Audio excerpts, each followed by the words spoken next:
உயர்த்தவர்க்கெல்லாம் நிறைமணி தந்தவளே, உனக்கு பல்லாண்டு பல்லாண்டு பல்லாயிரத்தாண்டு பாடத்தான் வேண்டும். காற்றிலேறி கனைக்கடலை, கனைக்கடல் அப்படின்னா சத்தம் எழுப்பக்கூடிய கடல். கனை என்பது ஓசை.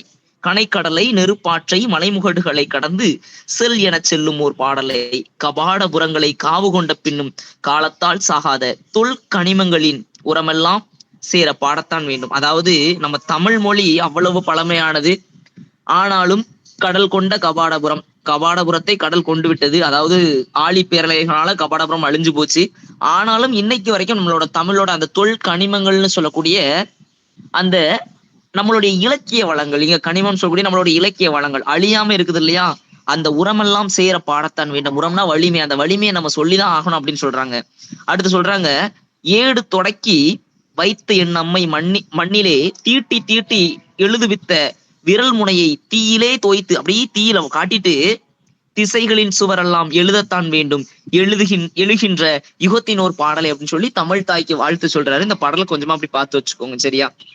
கவிஞர் வில்வரத்தனம் இலங்கையை சார்ந்த ஒரு நபர். ஸோ இவரை பொறுத்தவரை பாத்தீங்க அப்படின்னா ஒரு முக்கியமான ஆள் தான். என்ன அப்படின்னா இந்த ஒரு அவார்டு ஒண்ணு வாங்கியிருக்கிறார். ஓகே, பாத்தீங்க அப்படின்னா இந்த உயிர்த்தெழும் காலத்துக்காக அப்படிங்கிற தலைப்புல 2001 இவரோட கவிதைகள் தொகுக்கப்பட்டு வெளியே வருது. ஸோ இவர் பாத்தீங்க அப்படின்னா இவரோட இன்னொரு கவிதையும் நான் கொடுத்திருக்காங்க, உயிர்ப்பு அப்படிங்கிற ஒரு கவிதை. ஸோ அதையும் ஜஸ்ட் பாத்துடலாம். அதுக்கு முன்னாடி இங்க ரசூல் கம்சதேவ்னு ஒருத்தர் இருக்காரு. ஸோ இவர் யார் அப்படின்னு கேட்டீங்கன்னா ரஷ்யாவை சார்ந்த ஒரு ஆகச்சிறந்த கவிஞர் தான் ரசூல் கம்சதேவ். ஒரு வார்த்தை சொல்ற பாருங்க, தன் இனத்தையும் மொழியையும் பாடாத கவிதை வேறில்லாத மரம் கூடில்லாத பறவை அப்படின்னு சொல்றாரு. தன்னுடைய இனத்தையும் மொழியையும் பாடல் அப்படின்னா அது வேறில்லாத மரம் போன்றது, கூடு இல்லாத பறவை போன்றது. அதனாலதான் நம்ம தமிழர்கள் எல்லாரும் நம்மளுடைய இனத்தை பாடணும் அப்படிங்கறத நம்ம சொல்றோம், சரியா? சரி, அப்ப தமிழ்நாட்டோட ரசூல் கம்சதேவ் கேள்விப்பட்டிருக்கீங்களா? யாருன்னு சொல்ல முடியுமா? தமிழ்நாட்டோட ரசூல் கம்சதேவ் ஆடியபிளா இருக்கு தானே? சார் கேக்குதுங்க சார். தமிழ்நாட்டோட ரசூல் கம்சதேவ் என பாராட்டப்பட்டவர் யார்? இந்த ரசூல் கம்சதேவ் ரஷ்யாவை சார்ந்த ஆகச்சிறந்த கவிஞர், ரஷ்ய கவிஞர். அதே மாதிரி தமிழ்நாட்டுல ஒரு புலவரையும் நம்ம இப்படி வாழ்த்துறோம், தமிழ்நாட்டின் ரசூல் கம்சதேவ்னு. பாரதிதாசன். எஸ், பாரதிதாசன் ஆக சரியான விடை. பாரதிதாசன் தமிழ்நாட்டின் ரசூல் கம்சதேவ் என போற்றப்படக்கூடியவர். அதே மாதிரி இந்த வில்வரத்தினம் இன்னொரு கவிதையில் இருக்காரு பாருங்க, என் புன்னகையை கூட மொழிபெயர்க்க முடியாத அந்நிய தேசத்தில் எனக்கு நானே அகதியானேன், உணர்வுகளை சொல்ல முடியாமலும் உதர முடியாமலும் குரலற்று கிடந்தேன், என் காயத்தை வருடி சென்றது மின்னலென கடந்த தாய்மொழியின் அமுதிசை, துள்ளி உயிர் தெழுந்தேன் பரவச வெளியில் நானும் ஓர் பறவையானு சொல்லிட்டு அவர் அந்த அந்நிய தேசம்னு சொல்றது எங்கன்னா ஸ்ரீலங்காவை சொல்றாரு. ஸ்ரீலங்கா தேசம் நமக்கு தெரியும், நம் தமிழர்களுக்கு எவ்வளவு கொடுமைகள் நடந்தது அப்படிங்கறதெல்லாம் நம்ம பார்த்திருப்போம் இல்லையா? அந்த ஸ்ரீலங்கா தேசத்துல இருக்கக்கூடிய அந்த கொடுமைகளை எல்லாத்தையும் அவர் விவரிச்சு சொல்றாரு உயிர்ப்பு அப்படிங்கிற கவிதை மூலமா. ஜஸ்ட் இதை பார்த்து வச்சுக்கோங்க. புது கவிதை அப்படின்னா என்னங்கிறதுக்கு இங்க ஒரு விளக்கம் கொடுத்திருக்காங்க. அப்படின்னா என்னன்னு சிம்பிளா முடிச்சிடுறேன். புது கவிதை அப்படின்னா மரபுகள் இருக்குது, இப்படிதான் கவிதை எழுதணும் அப்படிங்கிற வரையறை இருக்கு இல்லையா? அந்த வரையறைகளை உடைத்து கொண்டு எழுதப்படதான் புது கவிதை, சரியா? இந்த புது கவிதையின் தந்தை என போற்றப்படக்கூடியவர் யார்? படிச்சிருக்கீங்களா? சொல்ல முடியுமா? நிறைய பேர் முன்னாடி கேட்ட வாய்ஸ் எல்லாம் எனக்கு கேட்கவே இல்லையே. பாரதியாரா சார்? பாரதியாரா? புது கவிதையின் தந்தை இல்லம்மா, சரிங்களா? இல்ல. வெரி குட், கேட்ட வாய்ஸ் கேக்குது, பரவாயில்ல. பிச்சமூர்த்தி. எஸ், பிச்சமூர்த்தி அவர்கள். Correct madam, correct madam. Pichamurthy அவர்கள் தான் புது கவிதையை இங்க ரொம்ப ஃபெமிலியர் ஆக்குனது. ஆனா பாரதியார் தான் புது கவிதையை நம் தமிழுக்கு அறிமுகம் செய்தவர். சோ அது சரியான விடை. ஆனா புது கவிதையின் தந்தை என நான் பிச்சமூர்த்தி அவர்களை நம்ம பாராட்டுறோம். சரி, ஓகே, வாங்க அப்படியே போயிடலாம். இந்த உரைநடைகளை டைம் கிடைக்கும் போது அப்படியே ரீட் பண்ணி பாருங்க. கட்டாயமா நீங்க உழைச்சா மட்டும்தான் உங்களுக்கு பலன் கிடைக்கும் அப்படிங்கிறத நான் சொல்றேன். நான் என்னதான் டீச் பண்ணி தந்தாலும் நான் உங்களுக்கு பாடம் நடத்துறேன் அப்படி இப்படின்னு எதுன்னு சொல்றேன். எல்லாத்தையும் தாண்டி உங்களுடைய இன்புட் இல்லை அப்படின்னா அவுட்புட் கிடைக்காதுங்கிறதையும் நான் சொல்லிடுறேன். ஸோ அதனால எல்லாருமே ஒரு எண்ணத்தோட படிங்க, சரியா? சரி, அப்படியே இங்க பாருங்களேன். இங்க இதுல பாத்தீங்கன்னா ராசேந்திரன் அப்படின்னு சொல்லக்கூடிய இந்திரன் அவர்களை பத்தி அவர் எழுதின ஒரு ஒரு உரைநடை பாடம் தான் இங்க கொடுத்திருக்காங்க. அதுல அவரோட நூலுக்கு என்ன கிடைச்சிருக்கா? சாகித்ய அகாதமி அவார்டு கிடைச்சிருக்கு 2011. அதை கொஞ்சம் பார்த்து வச்சுக்கோங்க. பறவைகள் ஒருவேளை தூங்க போயிருக்கலாம் அப்படிங்கிற அவரோட மொழிபெயர்ப்பு நூலுக்காக 2011 சாகித்ய அகாதமி விருது வாங்கியிருக்கிறார். ஓகேவா? பறவைகள் ஒருவேளை தூங்க போயிருக்கலாம் அப்படிங்கிறதுக்காக சாகித்ய அகாதமி விருது. நம்ம கூட பார்த்தோம் வேற சாகித்ய அகாதமில 2004 ஒண்ணு பார்த்தோமே. என்ன பார்த்தோம்? 2004 ஈரோடு தமிழன்பன் அவர்களுடைய வணக்கம் வள்ளுவ புத்தகத்துக்காக எஸ் எஸ் சாகித்ய அகாடமி விருது எஸ் வாங்கியிருக்காரு. வணக்கம் வள்ளுவ, வணக்கம் வள்ளுவ சாகித்ய அகாதமி விருது. சேரன்மா காதலி என்ற நூலுக்காக சாகித்ய அகாதமி விருது வாங்கினது யாரு? Kannadasan. Kannadasan. Very good very good. Kannadasan அவர்கள் சேரன்மா காதலி என்ற நூலுக்காக சாகித்ய அகாதமி விருது பெற்றிருந்தார். Yes, super super. ஓகே, இதையும் ஜஸ்ட் அப்படி பார்த்து வச்சுக்கோங்க. வாங்க நம்ம முக்கியமான பகுதிகளுக்குள்ள போயிடலாம். அடுத்து நன்னூலோட பாயிரத்தை பார்க்க போறோம். சோ என்ன பாயிரம்னா என்ன, அதை பத்தி ஒரு விலாவரியான விளக்கத்தை நமக்கு நன்னூல் தருது. ஆல்ரெடி நம்ம நன்னூல் பத்தி பேசியிருக்கோம். நன்னூல் என்பதே நம்ம என்ன பார்த்தோம் அப்படின்னா, இலக்கண நூலை, தொல்காப்பியம் மிக பழமையான இலக்கண நூலை தழுவி எழுதப்பட்டது நன்னூல் அப்படின்னும், அந்த நன்னூல் அமையப்பட்ட ஒரு பாடலை தான் நம்ம இங்க பார்க்க போறோம். சோ அதான் நம்ம இன்னைக்கு எல்லாருமே ஃபாலோ பண்ணிட்டு இருக்கோம், நன்னூலை தான் பார்த்துக்கிட்டு இருக்கோம் அப்படிங்கிறத பாக்குறோம். இங்க நன்னூல் ரொம்ப பாயிரம்னா என்னது அப்படிங்கறத சொல்லி தருது. பாயிரம் இல்லது பணுவல் அன்றி. அதாவது பாயிரம் என்ற பகுதி இல்லை அப்படின்னா, பாயிரம் என்பது இப்ப ஒரு புத்தகத்தை திறக்கிறீங்க, அதோட முகப்பு பகுதி இருக்குது, அது மொத்தத்தையும் சொல்லும். முதல் லைன்லயே மொத்தத்தையும் சொல்லிடும். ஒரு அந்த முகப்பு பகுதியை இந்த புக்கு படிக்கிறமா வேண்டாமாங்கிறத சொல்லிடும். அதுதான் சொல்றாங்க பாயிரம் இல்லது பணுவல் அன்றே. அதாவது பணுவல் என்பது நூல். பாயிரம் சரியாக இல்லைன்னா அது நூல்னே ஆவாதான். அததான் சொல்ல வராங்க. என்னன்னு பாத்துடலாமா? பாருங்க, முகவுரை பதிகம் அணிந்துரை நூன்முகம் புறவுரை தந்துரை புனைந்துரை பாயிரம். அழகா சொல்றாங்க பாருங்க. முகவுரை பதிகம்னா 10ன்னு அர்த்தம். அணிந்துரை, அணி என்பது அழகு, அழகாக கோர்க்கக்கூடிய உரை. நூல் முகம், நூலினது முகம். புறவுரை தந்துரை, புறவுரைனா இங்க சொல்லாத உரைகள்.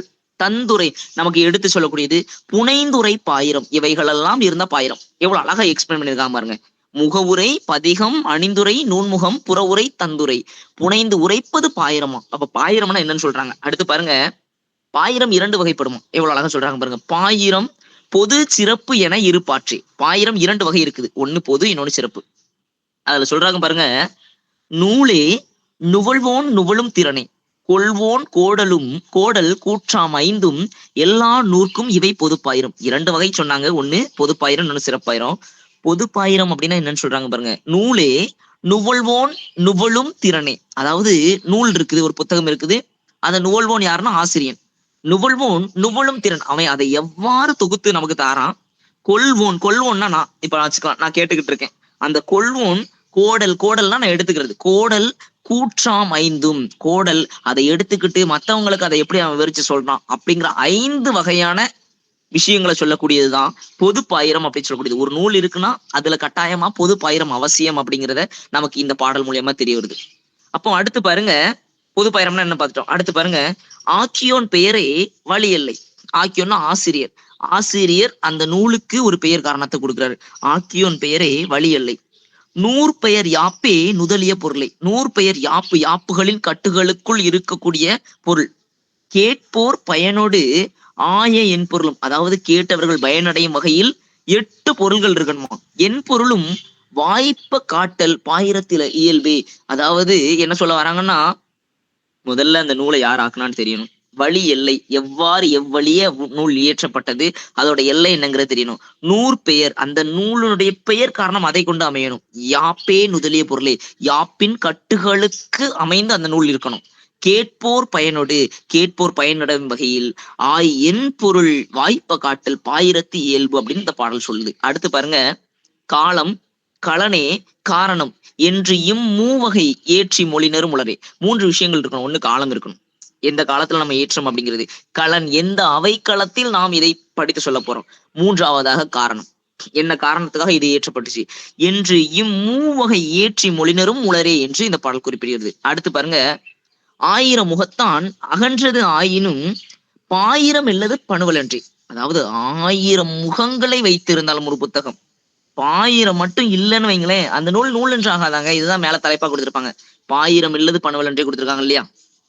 அதான் 1000 முகத்தான் அகன்றது ஆயினும் பாயிரம் இல்லது பணுவலன்றே. பாயிரம் இருந்தால் மட்டுமே அது நூலுக்கு சரி அப்படின்னு சொல்றாங்க. அடுத்து என்ன சொல்றாங்க, மாடக்கு சித்திரமும். அதாவது மாட மாளிகைகளுக்கு எது அழகுனா சித்திரம். மாநகருக்கு கோபுரம் அழகு. ஆடமை தோல் நல்லாருக்கு அணியும். ஆடமை தோல் என்றால் பெண்மணிகளை குறிக்கிறது. அந்த பெண்மணிகளுக்கு நல்லாருக்கு அணியும் போல், அணி என்பது அணிகலன்களை குறிக்கிறது. அப்போ ஒரு என்ன சொல்றது, ஒரு அழகிய மங்கை இருக்காங்கன்னா அவங்களுக்கு அழகு சேர்க்கக்கூடியது அணிகலன். அதான் ஆடமை தோல் நல்லாருக்கு அணியும் போல் நாடி முன் ஐந்துரையா நின்ற அணிந்துரை எண்ணூர்க்கும். அதாவது நாடி முன் 5 உரையா நின்ற அணிந்துரை எண்ணூர்க்கும், அதாவது 5 உரைகள் அமைந்து அணிந்துரை அப்படி அணிகலன் போன்ற உரைகள் எண்ணூர்க்கும் பெய்துரையா வைத்தார் பெரிது. எந்த ஒரு நூலுக்கும் பெய்துரையாக இந்த பாயிரம் இருக்க வேண்டும் என்று பெரிதாக வைத்துள்ளனர் அப்படின்னு நம்ம சான்றோர்கள் வச்சிருக்கோம்னு சொல்லி யார் வாழ்த்துறா அப்படின்னா பவனந்தி முனிவர் இந்த இடத்துல நமக்கு சொல்லித்தர. சரியா? அப்ப பாயிரம் என்பதன் விளக்கத்தை இந்த பாடல் மூலமா நமக்கு சொல்றாரு. அப்ப பாயிரம்னா நமக்கு பாயிரம்னா என்னன்னு கேள்வி கேட்கலாம். பாயிரம் அப்படின்னா என்னன்னா, சோ ஒரு நூலுக்கு என்னென்னலாம் இருக்குன்னா முகவுரை, பதிகம், அணிந்துரை, நூல்முகம், புறவுரை, தந்துரை இத்தனையும் புனைந்து கூறக்கூடியதே பாயிரம் சொல்லி பாயிரத்துக்கு விளக்கம் தராங்க. பாயிரம் 2 வகைப்படும். ஒண்ணு பொது பாயிரம், இன்னொன்னு சிறப்பு பாயிரம். சரியா? அதான் இவ்வளவு அழகா நமக்கு எக்ஸ்பிளைன் பண்ணியிருக்காரு. ஓகேவா? சரியா? நெக்ஸ்ட் போலாமா? ஓகே, உங்களுக்கு இங்க தெளிவா என்னென்னங்கிறது கொடுத்திருப்பாங்க. இந்த இதை பார்த்து வச்சுக்கோங்க. அமைனா மூங்கில் பார்த்து வச்சுக்கோங்க. சரி வாங்க நம்ம அப்படியே இலக்கணத்துக்குள்ள போயிடலாம். ஓகே, இப்ப நீங்க தான் ஆன்சர் பண்ண போறீங்க. காட்டல், கோடல், தொழில் பெயர்கள்னு கொடுத்திருக்காங்க. என்ன காரணம்? யாராவது சொல்லுங்க.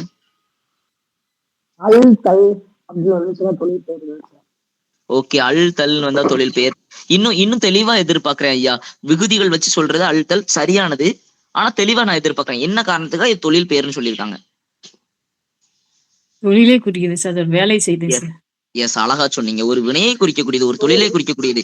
காட்டுறோம், அதனால காட்டல் என்பது. கோடல்னா கொள்ளல்னு பொருள் தருது.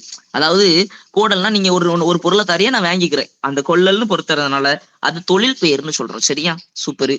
5ம் முற்றுமைன்னு சொல்றாங்க. இப்ப நம்ம பார்த்திருக்கோம் 5ம் 6ம்னு வச்சுக்கிட்டா நம்ம என்ன சொல்லுவோம்? 5ம் 6ம் என்னுமைன்னு சொல்லுவோம். அழகா சொன்னீங்க. எண்ணுமைன்னு சொல்லுவோம். இது முற்று பெற்று நிக்கிறதுனால, விகுதி முற்று பெற்று நிக்கிறதுனால முற்று உண்மை அப்படின்னு நம்ம சொல்றோம். சரியா? அதே மாதிரி கேட்போர் என்பது வினையால் அணையும் பெயர். என்ன காரணம்? 6 விகுதிங்க சார். அறுபகுதி 6 விகுதி வந்தா சொல்லிக்கலாம். வேற என்ன காரணம் நம்ம பார்த்தோம்? அழகா சொன்னீங்க. வினையின் பார் அமையப்பட்ட பெயர், வினையால் அணையும் பெயர். Super sir. ஓகே, அடுத்து பாருங்க. மாநகர் என்பது உரி சொற்றொடர். ஏன்னா மாநகர் என்பது பெரிய நகரை குறிக்கிறது. இவ்வாறு ஒரு வார்த்தை பிற ஒன்றை உயர்த்தி கூறுவதான் நம்ம உரி சொல் சொல்றோம். அப்ப இந்த இடத்துல பாத்தீங்கன்னா மாநகர் என்பது பெரிய நகரத்தினை குறிப்பதனால இது ஒரு உரி சொல் தொடர் அப்படின்னு நம்ம சொல்றோம். சரியா? நீங்க நம்ம புணர்ச்சியும் பார்த்துடலாம். ஓகே, சோ புணர்ச்சி பார்க்கலாம். சொல்லுங்க. எது முற்றுமை கேக்குறீங்களோ? முற்றுமை எப்படி இருக்கும்னா உம்மிகுதி முற்று பெற்று நிக்கணும். அதுக்கப்புறம் எதுவும் இருக்கக்கூடாது. எழுதும் அதோட முடிஞ்சு போச்சுன்னா அங்க உம்மிகுதி முடியுது பாருங்க, அதான் முற்று உண்மை. முற்று பெற்றுடுச்சு, அதனால அதை முற்றுமைன்னு சொல்றோம். ஃபுல் ஸ்டாப் வைக்கிற மாதிரின்னு சொல்ல வேண்டாம். எப்படி சொல்லலாம் அப்படின்னா முற்று பெற்றுட்டு அப்புறம் தொடர்ச்சியா இல்ல முடிவுன்னு வச்சுக்கலாம் சார். கரெக்ட் தான், ஆனா ஃபுல் ஸ்டாப் வைக்க மாட்டாங்க. புரியலையோ என்ன சொல்றேன்னு? இங்க பாருங்க சார், ஒரு நிமிஷம் சார்.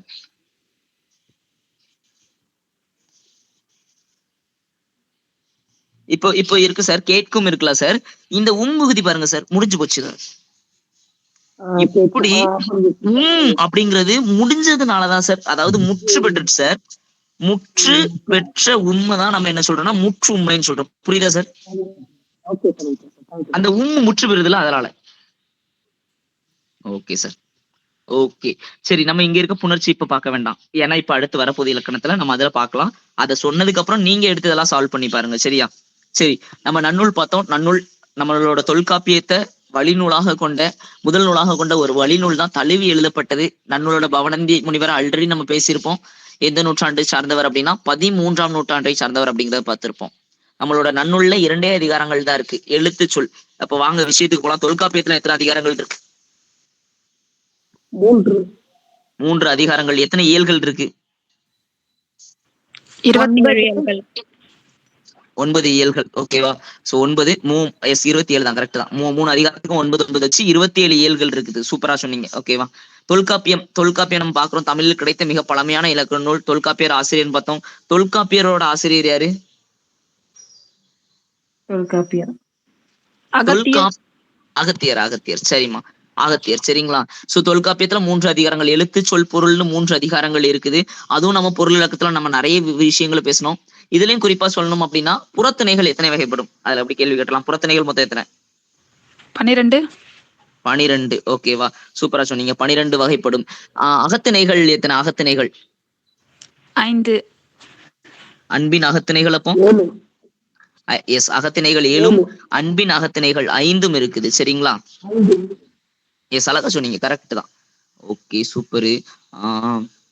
வழி இழந்த யானை எந்த நிலத்துக்குரியது? வழி இழந்த யானை பாலை. அழகா சொன்னீங்க. பாலை நிலத்துக்குரியது வழி இழந்த யானை. இந்த மாதிரி சின்ன சின்ன விஷயங்கள் ஞாபகம் வச்சுக்கிட்டாலே போதும், நீங்க தரமா பண்ணிடுவீங்கன்னு எனக்கு தெரியும். இந்திரன் எந்த நிலத்துக்குரியவர்? இந்திரன் இந்திரன் மருதம். அழகா சொன்னீங்க. கரெக்ட் தான், தப்புலாம் இல்ல. கரெக்ட் தான், கரெக்ட் தான் சார். எஸ், கரெக்ட் தான் மேம், கரெக்ட் தான் மேம். 2 பேரும் கரெக்ட் தான். ஓகே, இந்திரன் மருத நிலத்துக்குரியவர். ஓகே, மாயோன் எந்த நிலத்துக்குரியவர்? மாயோன் திருமால் முல்லை. சூப்பர் சூப்பர் சூப்பர், அழகா எடுத்தீங்க பாருங்க. மாயோன்னு திருமால்னு போனீங்க பாருங்க. சூப்பர். சேயோன் எந்த நிலத்துக்குரியவர்? சேயோன் குறிஞ்சி நிலம். அழகா சொன்னீங்க. சேயோன் என்பது முருகனை குறிக்கிறது. ஓகே, சில சமயங்கள்ல கார்த்திகேயன் கூட கொடுக்கலாம். கார்த்திகேயன் கொடுத்தாலும் அவர்தான். சரியா? ஓகே, வழிப்பறி. வழிப்பறி எந்த நிலத்துக்குரிய தொழில்? வழிப்பறி பாலை நிலம். பாலை நிலம். Super super super. Yes, correct correct correct, very good. கொன்றை மலர் எந்த நிலத்துக்குரியது? கொன்றை மலர்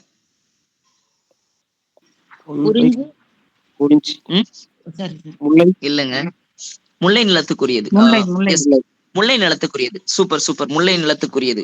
காஞ்சி மரம் இருக்கு இல்லையா? காஞ்சி மரம் எந்த நிலத்துக்குரியது? மருதம் இல்ல, குறிஞ்சி முல்லை. மருதம். கரெக்ட் தான், கரெக்ட் தான். நான் இல்லைன்னு சொல்லிட்டேன், சாரி. ஓகே, புன்னை. புன்னை எந்த எந்த நிலத்துக்குரியது? நெய்தல் நிலம். சூப்பர் சூப்பர் சூப்பர் சூப்பர் சூப்பர்மா, சூப்பர் சூப்பர். சோ பரவாயில்ல, எல்லாருமே தெளிவா படிச்சு வச்சிருக்கீங்க. நல்லா பண்ணிருங்க. எனக்கு நீங்க எலிஜிபிலிட்டி, நான் எடுக்கிறதெல்லாம் மேட்டர் கிடையாது. நீங்க எனக்கு எலிஜிபிலிட்டில நல்லா பண்ணிட்டேன்னு சொன்னீங்கன்னா எனக்கு ரொம்ப ஹாப்பி. ஓகேவா? சோ நல்லா பண்ணுங்க எல்லாருமே.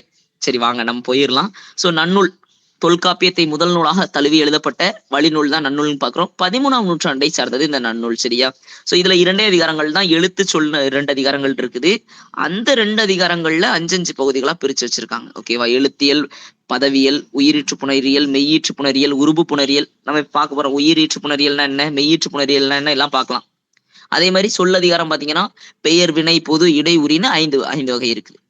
இந்த பவனந்தியார் ஏன் நன்னூலை இயற்றணும் அப்படின்னு கேட்டீங்கன்னா, சீயகங்கன் அப்படின்னு சொல்லக்கூடிய ஒரு சிற்றரசர் இவர்கிட்ட கேட்டதுனால இவர் நன்னூலை ஏற்றுறாரு. அதுக்கப்புறம் பாத்தீங்க அப்படின்னா, இந்த பவனந்தியார் இவர் பாத்தீங்கன்னா, இவரோட அந்த உருவ சிற்பம் எங்க இருக்கு அப்படின்னா, சந்திரபிரபா கோவில் அப்படிங்கிற கோவில், 8ஆம் தீர்த்தங்கரோட கோவிலான சந்திரபிரபா கோவில் ஈரோட்டுல இருக்கு, அங்க இருக்குது. அது யார்? அந்த தீர்த்தங்கர்கள். அதாவது நம்ம இந்தியாவில 2 முக்கியமான மதங்கள் இருக்குது. அதாவது ஏறத்தாழ கிமு 6ஆம் நூற்றாண்டுல உருவாக்கப்பட்ட 2 மதங்கள், ஜெயினிசம் அண்ட் புத்திசம், கேள்விப்பட்டிருக்கலாம். அதுல சமண மதம்.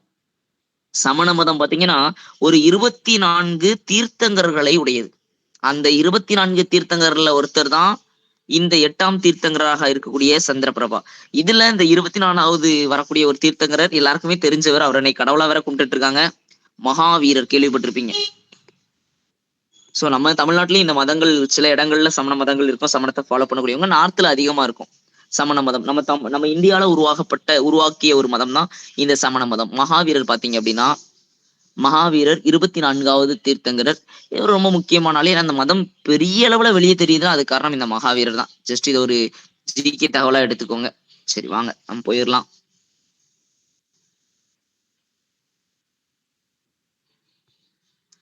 அடுத்து இந்த கதையை ஃப்ரீ டைம் கிடைக்கும் போது படிச்சு பாருங்க. இந்த கதையில ரொம்ப அழகா ஒரு விஷயத்த சொல்லியிருப்பாங்க. யாழ்ப்பாணத்துல நம்மளோட புத்தகங்கள்லாம், நம்மளோட லைப்ரரி எரிச்சிருப்பாங்க, எல்லாருக்குமே தெரிஞ்சிருக்கும். அவங்க ரொம்ப அழகா சொல்லியிருப்பாங்க, ஒரு இனத்தை, ஒரு மனுஷனை அழிக்கணும், ஒரு இனத்தை அழிக்கணும் அப்படின்னா அவனோட புத்தக அறிவை சாவடிச்சிடலாம். இங்கிலீஷ்காரன் அதை நம்மகிட்ட நல்லா ரொம்ப தெளிவா பண்ணியிருப்பான். இந்த கல்கத்தா யூனிவர்சிட்டி ஆக்ட்னு ஒரு ஆக்ட் போடுப்பான், கல்கத்தா பல்கலைக்கழக சட்டம். இந்தியர்கள்லாம் படிச்சாதான் கேள்வி கேட்கறான், படிக்க விடாதுன்னு. இதேதான் இந்த யாழ்ப்பாணத்திலயும் நடந்துச்சு. இவனை படிக்க விட்டா பிரச்சனை. அந்த இதை கொளுத்திருப்பாங்க, யாழ்ப்பாணம் லைப்ரரி கொளுத்திருப்பாங்க. எல்லாருக்குமே தெரிஞ்சிருக்கும் என்ன நடந்திருக்கும் அப்படின்னு. 1981 காலகட்டங்கள்ல தான் அது நடந்துச்சு. சோ மனிதன் அழிக்கணும், அந்த இனத்தை அழிக்கணும்னா உங்களோட புத்தக அறிவை ஓச்சிட்டா போதும், அந்த இனமே இல்லாம போயிடும். அதுதான் கல்வி கற்கணும்னு சொல்றது இல்லையா? பாத்தீங்க அப்படின்னா அவனு இதுதான் பண்ணிருப்பானுங்க. சரி, வாங்க. இதை ஃப்ரீ டைம் கிடைக்கும் போது ரீட் பண்ணி பாருங்க. இங்க நம்மால் எழுதியிருப்பாரு முத்துலிங்கம் அப்படிங்கிறவர் இந்த 6ஆம் திணை அப்படிங்கறத எழுதியிருப்பாரு. அதாவது நமக்கு 5 திணைகள் தான் இருக்குது. இவரு 6ஆம் திணைன்னு சொல்லி ஒரு இதை எழுதுறாரு. அதாவது பனியும் பனி சார்ந்த நிலமும் அப்படிங்கறத அந்த கதை. இந்த கதையை நீங்க ஃப்ரீ டைம் கிடைக்கும் போது ரீட் பண்ணி பாருங்க. இவர் பொறுத்தவரை பாத்தீங்க அப்படின்னா வடக்கு வீதி அப்படிங்கிற தொகுப்புக்காக இலங்கை அரசோட சாகித்ய அகாதமி விருது வந்து வாங்கியிருக்கிறாரு. ஓகேவா? அதே மாதிரி வம்ச விருதி அப்படிங்கிற சிறுகதைக்காக 1996 தமிழ்நாடு அரசோட முதல் பரிசையும் வாங்கியிருக்காரு அப்படிங்கிறத பார்த்து வச்சுக்கோங்க. சரி, இதெல்லாம் ஜஸ்ட் அப்படி நீங்களே படிச்சுக்கலாம். இப்ப நம்ம இலக்கண குறிப்புக்குள்ள போயிடலாம். மொழி முதல் மற்றும் இறுதி எழுத்துக்கள் அப்படிங்கிறத பார்த்துடலாம். இந்த தமிழ்ல சிறப்பு என்னன்னா, இப்போ ஒரு சில வார்த்தைகளை பார்த்தோன்னே இது தமிழ் வார்த்தை இல்ல, தமிழ்ல எழுதிக்கிட்டு இருக்காங்க அப்படிங்கறது ரொம்ப அருமையா சொல்ல முடியும். அது எதை வச்சு அப்படின்னா மொழி முதல் மற்றும் இறுதி எழுத்துக்களை வச்சுதான் சொல்ல முடியும். அப்படி மொழி முதல் எழுத்துக்கள் மொழி இறுதி எழுத்துக்கள் என்ன அப்படிங்கிறத பார்க்கணும்னா, மொழி முதல் எழுத்துக்கள்னா ஏறத்தாழ 22 எழுத்துக்கள் மொழியின் முதலில் வரக்கூடிய எழுத்துக்கள் இருக்குது. அப்ப அது இல்லாம வேற ஏதாவது வந்துச்சுன்னா என்ன சார் அப்படின்னா அது தமிழ் சொற்களே கிடையாது. இங்க பாத்தீங்கன்னா டமாரம் இப்படி ஒண்ணு தமிழ்ல கிடையவே கிடையாது. இங்க பாத்தீங்க அப்படின்னா டப்பா இப்படி ஒண்ணு கிடையாது. ராக்கி இப்படி ஒண்ணு கிடையாது. ஏன் அப்படின்னா நமக்கு தமிழ்ல விதிமுறைகள் இருக்குது. உயிரெழுத்துக்கள் 12ம் மொழிக்கு முதலில் வரும். அப்போ மொழிக்கு முதல்ல வரக்கூடிய எத்தனை கேட்டா மொத்தம் 12. அதே மாதிரி மெய் எழுத்துக்கள் எப்பவும் மொழிக்கு முதல்ல தனியா வர்றது கிடையாது. ஒருவேளை இப்போ என்ன சொல்றது கிரேஸ் அப்படின்னு பேர் வைக்கிறா, சும்மா நான் சொல்றேன், இப்படி ஒரு பேர் இருக்குன்னு வச்சுக்கலாம். இது தமிழான்னு கேட்டா கிடையாதுங்க. இப்படி தமிழ்ல ஒரு வார்த்தையே கிடையாது. அப்போ ஏன் சொல்ல வரேன்னா மெய்யெழுத்துக்கள் ஒரு பொழுதும் நம் தமிழ் மொழியில் மொழிக்கு முதலில் வருவதில்லை. அப்ப எப்படி வரும்னா உயிர்மெய்யாக மட்டும்தான் வரும். அப்போ உயிர்மெய்யா வரும்போதும் ஒரு சில எழுத்துக்கள் தான் வரும். அது எதெல்லாம் அப்படின்னா இங்க இருக்கக்கூடிய இந்த 10 எழுத்துக்கள் இக்கு இங்கு இச்சி இஞ்சி இத்து இப்பு இம்மு ஈ இவ் அப்படின்னு சொல்லக்கூடிய இந்த 10 எழுத்துக்கள் மட்டுமே வரும். இதை எப்படி சார் ஞாபகம் வச்சுக்கிறது அப்படின்னா அதை ஞாபகம் வைக்க வேண்டாம். இந்த 10 எழுத்துக்கள் ஞாபகம் வைக்க பதிலா கீழே ஒரு 8 எழுத்துக்கள் இருக்குல்ல மொழிக்கு முதல்ல வராத எழுத்துக்கள், இந்த 8ம் மொழிக்கு முதல்ல வராது. அப்ப இதை ஞாபகம் வச்சுட்டா மீதி எல்லாம் மொழிக்கு முதல்ல வரும் அப்படின்னு நமக்கு தெரிஞ்சிடும் இல்லையா? என்னெல்லாம் மொழிக்கு முதல்ல வரும் வராத எழுத்துக்கள்னா இந்த மயங்கொலிகள், அதாவது ஒரே மாதிரி இருக்கக்கூடியவை நம்ம பாக்குறோம் இல்லையா? இந்த லகர எழுத்துக்கள், அதாவது 3 லகர எழுத்துக்கள் வருது, 2 ரகர எழுத்துக்கள் வருது, 2 நகர எழுத்துக்கள் வருது. எக்ஸ்ட்ரா நீங்க ஞாபகம் வைக்க வேண்டியது இந்த டகரம் மட்டும்தான். அப்போ மொத்தம் 8 எழுத்துக்களும் ஒரு பொழுதும் மொழிக்கு முதல்ல வராது. அதுதான் இங்க பாருங்க, டமாரம் அப்படின்னு சொன்னா அது தமிழ்ல உண்டான்னு கேட்டா அப்படி ஒண்ணு கிடையவே கிடையாது. நாம பயன்படுத்திட்டு இருக்கோம் டமாரம். புரியுதா உங்களுக்கு? அதே மாதிரி என்ன சொல்றது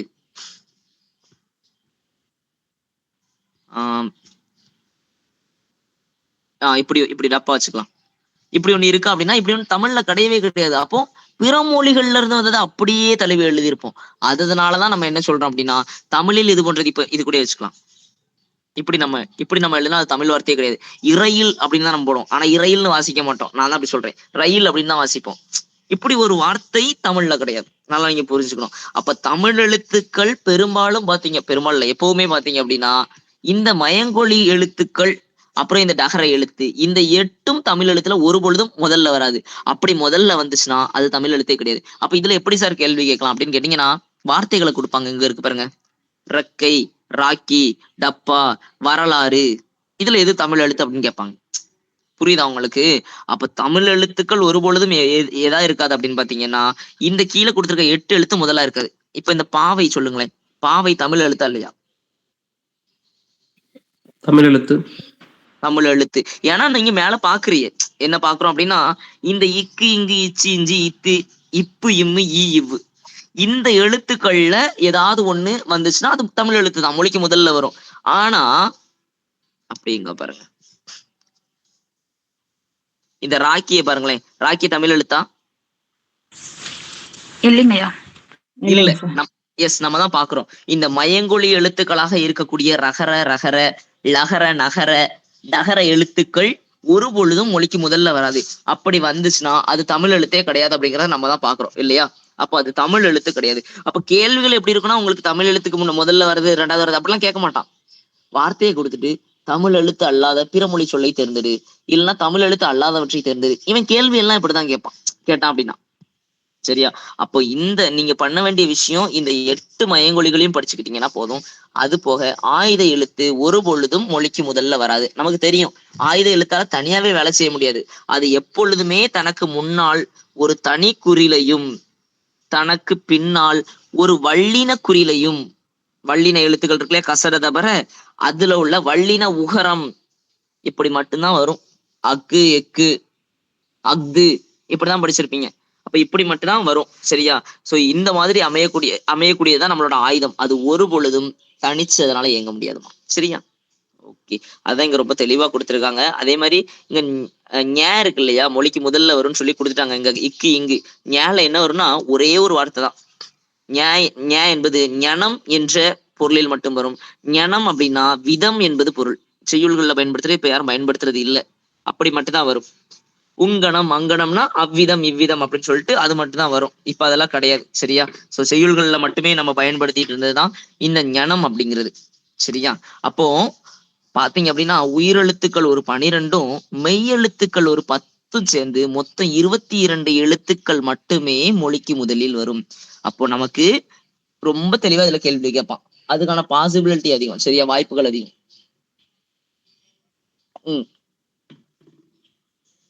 அதே மாதிரி மொழி இறுதி எழுத்துக்கள். இப்ப மொழிக்கு முதல்ல வரத பேசிட்டோம். அடுத்து மொழிக்கு இறுதியில வரக்கூடிய எழுத்துக்கள். உயிரெழுத்துக்கள் 12மே மொழிக்கு இறுதியில வரும். முதல் விஷயம். அதே மாதிரி மெய் எழுத்துக்கள்ல 11 எழுத்துக்கள் வரும். எப்படி ஞாபகம் வச்சுக்கலாம்? நீங்க நல்லா பாத்தீங்கன்னா இங்க பாத்தீங்கன்னா எரள வளல அந்த 6 எழுத்துக்களும் எங்க வரும்னா இந்த மொழிக்கு இறுதியில வரக்கூடியது. அதே மாதிரி ஞஞன நமன நம்ம பார்த்துக்கோம் இல்லையா, ஞஞன இதுல எது கிடையாதுன்னா ஞ கிடையாது. ஞஞன நமன அப்போ அந்த ஞாபகம் மட்டும் விட்டுட்டு அப்போ ஆக மொத்தம் இங்க எத்தனை எழுத்தாச்சு? 6 11 எழுத்தாச்சு. அப்ப இந்த 11 மெய் எழுத்துக்களும் எங்க வரும் அப்படின்னு பாத்தீங்கன்னா மொழிக்கு இறுதியில வரும். மூணாவது பாத்தீங்கன்னா குற்றிய லுகர எழுத்துக்கள். சோ குற்றிய லுகரத்துல நமக்கு குசுடு துபுர் இருக்கு இல்லையா, அது கண்டிப்பா மொழிக்கு இறுதியில தானே வருது. அப்ப அந்த எழுத்தையும் சேர்த்து மொத்தம் 24 எழுத்துக்கள் மொழிக்கு இறுதியில வரும். இப்ப நம்மகிட்ட கேட்போம் மொழிக்கு இறுதி எழுத்து அப்படிங்கறத நமக்கு தெரிஞ்சுக்கணும். சரியா? அப்ப எதெல்லாம் வரும் அப்படின்னா எரள வளல இடையின எழுத்துக்கள் ஃபுல்லா வரும். அதே மாதிரி மெல்லின எழுத்துக்கள்ல ஞ மட்டும் வராது. மீதி எல்லாம் எதுல வரும்னா மொழிக்கு இறுதியில வரும். அப்ப எது வரல அப்படின்னா கசட தபர. இப்போ ஃபார் எக்ஸாம்பிள் ஒரு எடுத்துக்காட்டுக்கு வாயில இங்கிலீஷ் வந்து செய்.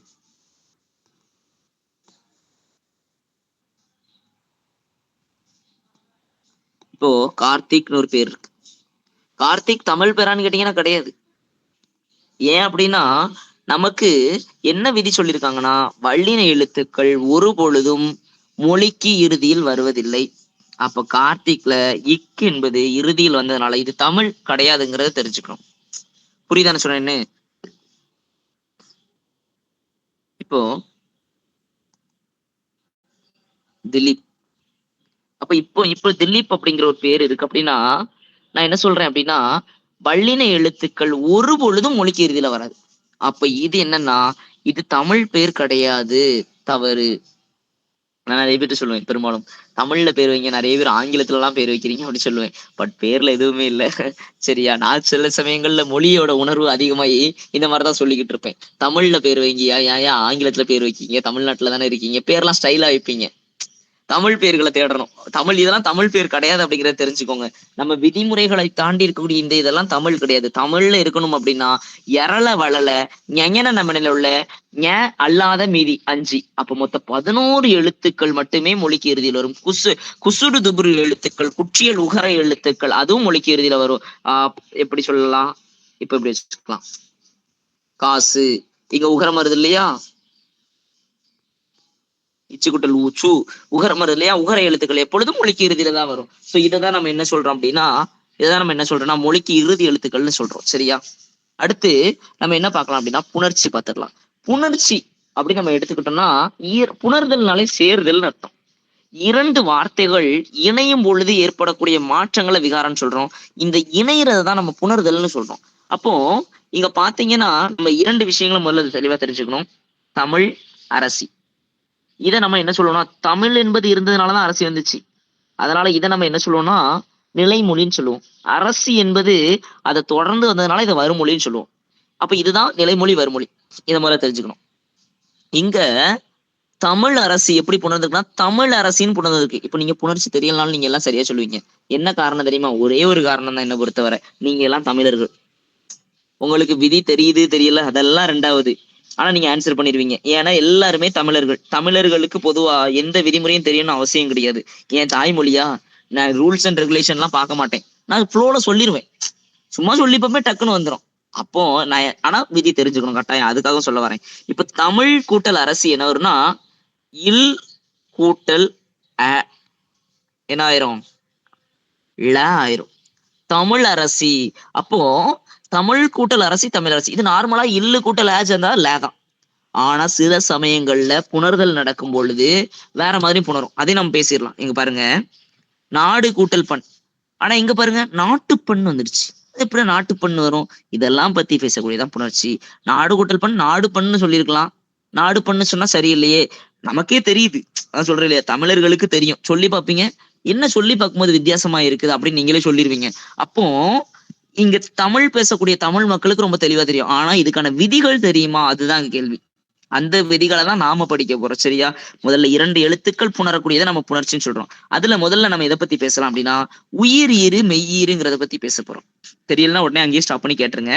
உயிர் ஈறு மெய்யீர் அப்படின்னா என்னன்னா, உயிர் எழுத்து நிலைமொழியின் ஈற்றெழுத்து. நிலைமொழினா என்னன்னு இப்பதான் சொன்னேன். நிலைமொழியின் ஈற்றெழுத்து என்னவா இருக்குன்னு பார்க்கணும். என்னவா இருந்து அது புணருதுங்கிற பார்த்துதான் நம்ம உயிர் ஈருங்கிறத சொல்றோம். அதே மாதிரி மெய்யீர் அப்படின்னா நிலைமொழியின் ஈற்றெழுத்து என்னவா இருக்குன்னு பார்க்க போறோம்.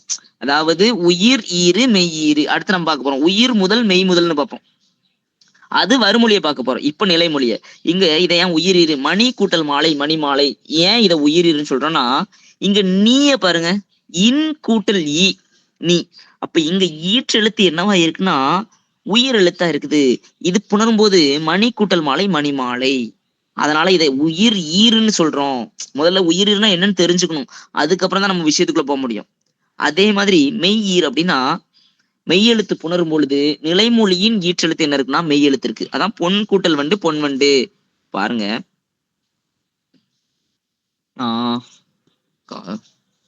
செய்தி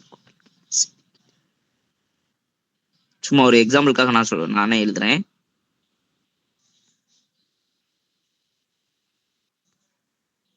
இப்ப செய்தி கூட்டல் கேட்டேன்னு போட்டிருக்கேன்.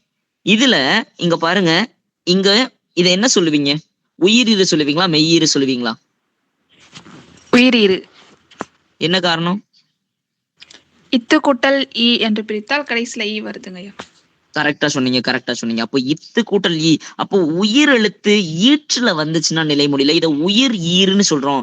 அதுவே ஒருவேளை மெய்யெழுத்து வந்துருச்சு அப்படின்னா இப்ப பாத்தீங்கன்னா மண் கூட்டல் வெட்டி அப்படின்னு நம்ம வச்சுக்கலாம். மண் கூட்டல் வெட்டி மண் வெட்டி.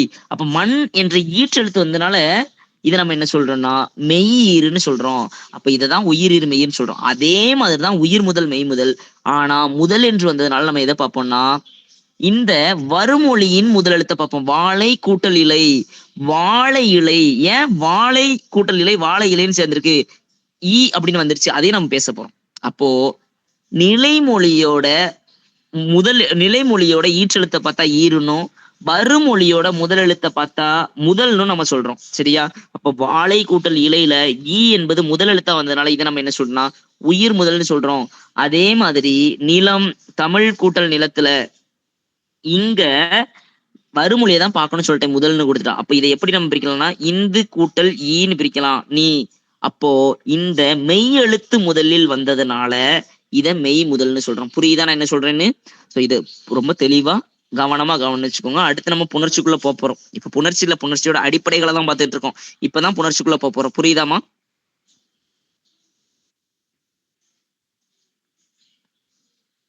என்னாச்சு, எல்லாரும் கவனிச்சுட்டு இருக்கீங்களா? நான் பேசுறது ஆடியோபிளா இருக்குதா? புரியுது. எல்லாரும் கவனிச்சுட்டு இருக்கீங்களா? சந்தோஷம். நன்றி. சரி. ஓகே, பண்ணுங்க சார் ப்ளீஸ். கண்டிப்பா பண்றேன். நான் என்ன சொல்றேன், நான் கேட்கும் போது நீங்க சொல்லாதீங்க. உங்களுக்கு தெரியலன்னா உடனே சொல்லுங்க, ஒன்னும் தப்பு கிடையாது. உங்களுக்கு தெரியலன்னு சொல்லுங்க, அது நம்ம மட்டும் தானே இருக்கிறோம். கண்டிப்பா வாங்க. சோ இன்னொரு முறை நம்ம சொல்லிடலாம். உயிர் ஈறு மெய்யீறு, அதாவது நிலைமொழி வறுமொழி என்ன இருக்குங்கிற 2 விஷயத்த சொன்னேன். அப்போ இங்க நாட்டு பண்ண வச்சே நம்ம பார்க்கலாம், வேற எதுவும் வேண்டாம். நிலைமொழி வறுமொழி. இப்போ நாடு இங்க நிலை இது என்ன ஈருங்க? யாராவது சொல்லுங்க பாப்போம்.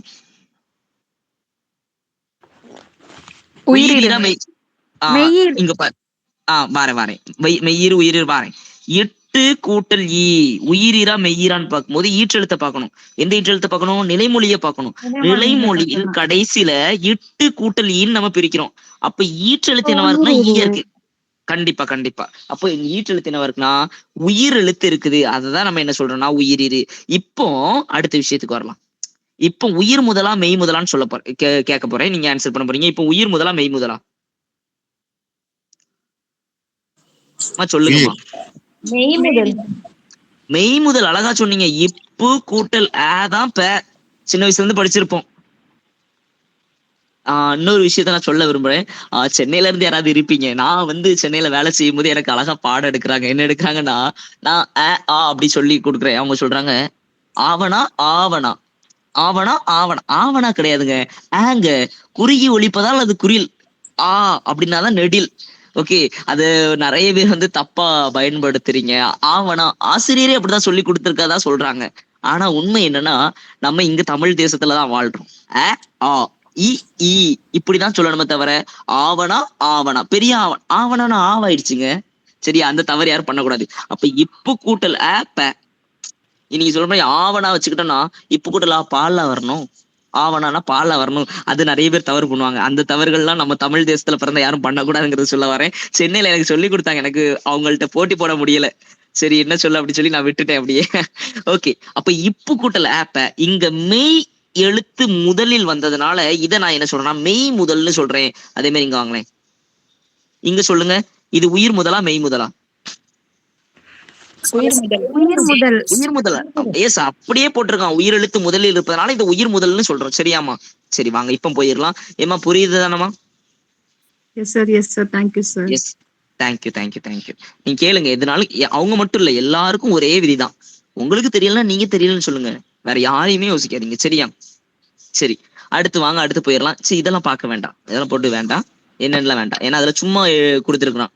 ஓகே, அது என்னன்னா வினை வினை வினை பெயர், இதெல்லாம் நமக்கு தெரியும். இப்போ நம்ம அடுத்து எதை பத்தி பேச போறோம்னா, இங்க ஒரு கன்சிஸ்டன்சியே இல்லை, அதுதான் ஒரு பிரச்சனை. இருந்தாலும் அடுத்தடுத்து கொடுத்திருந்தான் நிறைய விஷயங்களை. அடுத்து புணர்ச்சி கொடுத்துருக்கான் அடுத்த இலக்கண குறிப்புலையும். இங்க குற்றியல் உகர ஈறு கொடுத்திருக்கான்.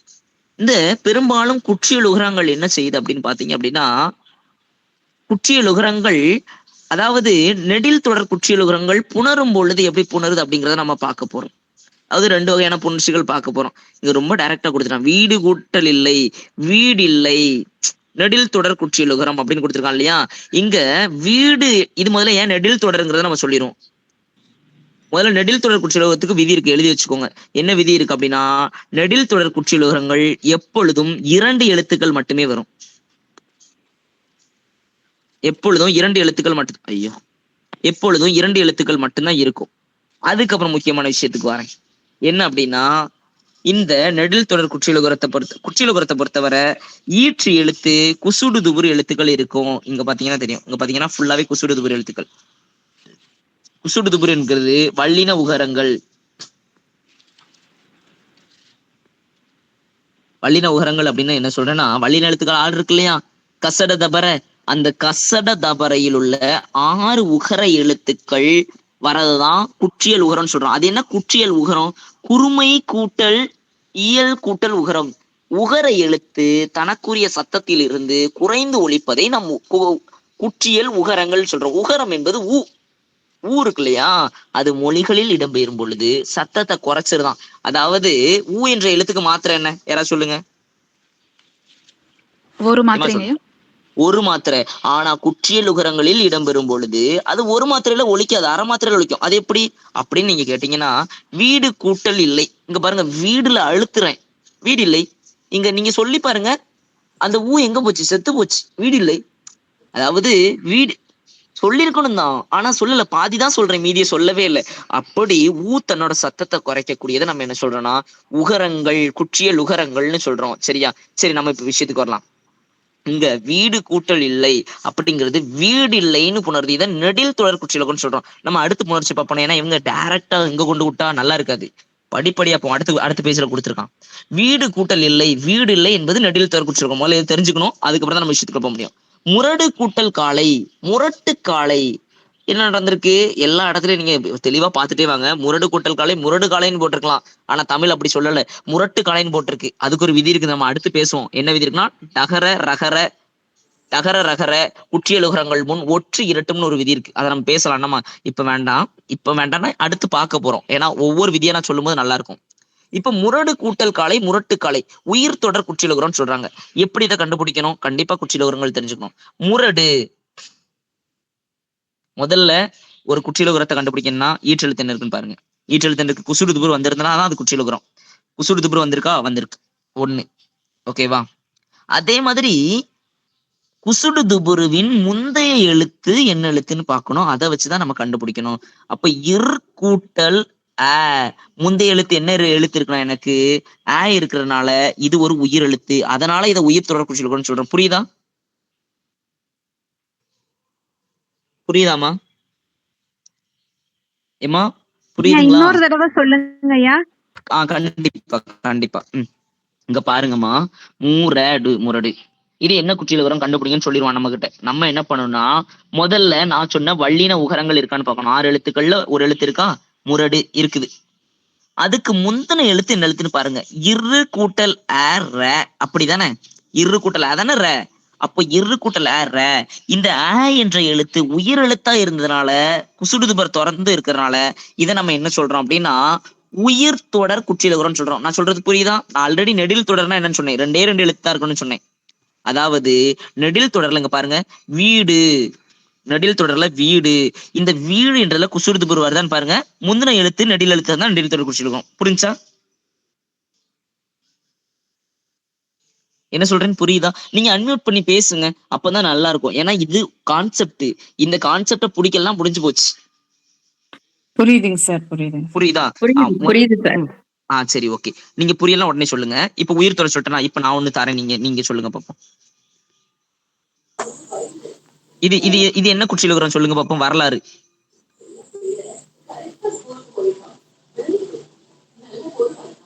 நெடில் தொடருங்க சார். வேற யாராவது ஆன்சர் பண்றீங்களாமா? உயிர் தொடர் குற்றியலுகரம். உயிர் தொடரா? சரிம்மா, இப்ப உயிர் சொன்ன நீங்க எப்படின்னு சொல்லுங்க. சொல்லுங்கம்மா. இல்ல குட்டலா? எஸ், அழகா சொன்னீங்க. அவ்வளவுதாங்க புரிதல். சூப்பர். ஏமா யாரோ நெடில் சொன்னீங்க. நான் நெடிலுக்கு ரூல்ஸ் சொன்னேன். 2 எழுத்து மட்டும்தான் இருக்கணும். மைண்ட்ல வச்சுக்கோங்க. சரியா? சரிங்க சார், புரிஞ்சுங்க சார். Super super super. நான் இல்ல லாங்காட்டி எடுத்துட்டேன் சார். Super super super. பரவாயில்ல. இப்போ நான் என்ன சொல்றேன், இப்போ நிறைய தப்பு பண்ணுங்க. எவ்வளவு தப்பு பண்றீங்களோ நீங்க தேர்வுல தப்பு பண்ண மாட்டீங்க. நான் எப்பவுமே உங்களுக்கு எல்லாருக்குமே அதான் சொல்லுவேன். எவ்வளவு தப்பு பண்ண முடியுமோ மேக்சிமம் ஆஃப் தப்பு பண்ணுங்க. தப்பு பண்ணீங்கன்னா அங்க போய் தப்பு வராது. அப்போ குசுடு துபுர் வந்திருக்கு. முத விஷயம், முந்தின எழுத்து என்ன எழுத்து? ஆ இருக்குது. அப்போ உயிர் தொடர் குற்றியலுகரம் முடிஞ்சு போச்சா? அடுத்து வாங்க. அடுத்து இங்க பாருங்க, அச்சு பலகைன்னு ஒண்ணு கொடுத்துருக்கான். இதுல அச்சு என்ன குற்றியலுகரம்னு பாத்துருவோமா? இச்சு அச்சு. ஓகேவா? நம்ம எப்பவும் போல ரூலுக்கு வந்துடலாம். ஈற்று எழுத்து என்னன்னு பாத்துடணும். குசுடு துபுரி இருக்கா? இருக்கு. முந்தின எழுத்து என்ன எழுத்து இருக்கு? வள்ளின எழுத்து இருக்கு. அழகா சொன்னீங்க. வள்ளினமை இருக்குது. அப்போ வள்ளின எழுத்து வந்துனா அத வன் தொடர் குற்றியலுகரம்னு சொல்றோம். அப்போ எப்படி சார் வள்ளின எழுத்துன்னு சொல்றீங்க? நம்ம அதை படிக்கணும். கசடதபரன் எங்கன்னா எரல வளல எல்லாருக்குமே தெரிஞ்சிருக்கும்.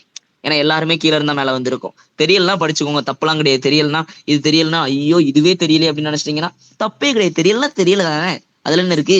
தெரிஞ்சுக்க போறோம். அப்போ இந்த உகர எழுத்தை தொடர்ந்து அதுக்கு முந்தைய எழுத்து என்னன்னு பார்த்தா நமக்கு வள்ளின எழுத்துக்கான இது வன் தொடர்னு சொல்றோம். இதனால இங்க அச்சுங்கும் போது நான் அழுத்தமா சொல்றேன் அச்சு. அதுவே சு அப்படின்னு சொல்லும் போது சு பாருங்க முழுசா சொல்லுவீங்க. அச்சுங்கும் போது அச்சுல பாதி ஊவை காணும். இதுதான் உகரம்னு சொல்றோம். அதே மாதிரிதான் இந்த பஞ்சு. இப்ப பஞ்சுன்னு எடுத்துக்கிட்டோம் அப்படின்னா இங்க பாத்தீங்கன்னா என்ன எழுத்து கடைசி இருக்கு? குசுடு துபுர் இருக்கு. முந்தைய எழுத்து என்ன இருக்குன்னா நமக்கு ஞஞன நமன இருக்குது. அப்ப இது என்ன சொல்றோம்? ஞஞன நமன மென் தொடர்னு சொல்றோம். அழகா சொல்றீங்க, மென் தொடர்னு சொல்றோம். அப்போ அதே மாதிரி மார்பு கூடு இங்க பாத்தீங்க அப்படின்னா எரள வளல இருக்குது. இடையின எழுத்து இருக்கனால இதை இடைத்தொடர் குற்றியலுகரம்னு சொல்றோம். சரியா? அப்புறம் பாத்தீங்கன்னா இன்னொன்னு இருக்குது. என்னன்னா ஆயுத தொடர் குற்றியலுகரம். சோ எக்கு அப்படிங்கறதுல பாத்தீங்கன்னா கூ என்பது ஈற்றெழுத்தாகவும் அதே மாதிரி அதுக்கு முந்தின எழுத்து என்ன இருக்குன்னா ஆயுத எழுத்து இருக்கனால இது ஆயுத்தொடர். அப்போ குற்றியலுகரம் எத்தனை வகைப்படும் அப்படின்னு கேள்வி கேட்டாங்கன்னா 6 வகையான குற்றியலுகரங்கள் இருக்குது. நெடில், உயிர், வன், மென், இடை மற்றும் ஆயுதம். இப்போ நான் உங்களுக்கு ஒரு எடுத்துக்காட்டு சொல்றேன், நீங்க சொல்லுங்க இது என்ன குற்றியலுகரம்? நெடில் தொடர் நெடில் தொடர். உயிர் தொடர் ஐயா. உயிர் தொடர். இரண்டே இரண்டு எழுத்துக்கள் இருந்தால் அது நெடில் தொடர் தானே சார் சொல்லியிருக்கோம். சரி வாரேன், விஷயத்துக்கு வாரேன். சரி, எல்லாரும் சொன்ன ஆன்சர் தப்பு. இப்ப நம்ம விஷயத்துக்கு வருவோம். சரியா? என்னையா தப்புன்னு சொல்ற, என்னையா அவன் பிரச்சனை அப்படின்னு கேட்டீங்கன்னா விஷயத்துக்கு வரேன். குசுடு துபுரு இருக்கா பாக்கணும், பார்த்தாச்சு. முந்தைய எழுத்து என்ன எழுத்துன்னு பாக்கணும்னா என்னோட முந்தைய எழுத்து நெடில் எழுத்தான்னு பாக்கணும். அம்மா நெடில் தொடர் சொல்றீங்கன்னா எங்கம்மா இது நெடில் எழுத்து? நெடில் எழுத்து இல்லையே, பேரலா பாவாதான் நெடில் எழுத்து. இப்ப கூட்டலா தானே சார்? அம்மா இப்ப கூட்டல் ஆ இல்லம்மா, நான் அதெல்லாம் சொன்னேன். ஆ உச்சரிக்கும் போதும் ஆ உச்சரிக்கும் போது தெளிவா உச்சரிக்கணும். இப்ப கூட்டல் ஆமா, இப்ப கூட்டல் ஆனா பாமா. அதான் சார். ஏமா அங்க இருக்கிறது பே இருக்குமா, பா இல்லம்மா, இங்க இருக்கிறது பே. அது ஓகே சார். சொல்லுங்கம்மா. அம்மா சொல்லுங்க. சரிங்க சார். வாரேன். உயிர் தொடர் குற்றியலுகரமா அப்படின்னு கேட்டீங்கன்னா கிடையாது. உயிர் ஒரே விதிதான். 2 எழுத்துக்கள் இருந்தா நெடிலான்னு பாக்கணும். உயிர் தொடருக்கு 2 எழுத்துலாம் இருக்கு, 2க்கு மேற்பட்ட எழுத்துக்கள் இருக்கும். அப்ப இது என்னப்பா இது குற்றியலுகரமா இல்லைங்கிற அப்படின்னா முற்றியலுகரம். அப்ப முற்றியலுகரம்னு ஒரு விதி இருக்கு. அது என்ன முற்றியலுகரம்? அதாவது பசுல நீங்க சூவை அழுத்துவீங்க, ஒரு மாத்திரையில ஒலிக்க வச்சிருவீங்க. நல்லா புரிஞ்சுக்கணும்.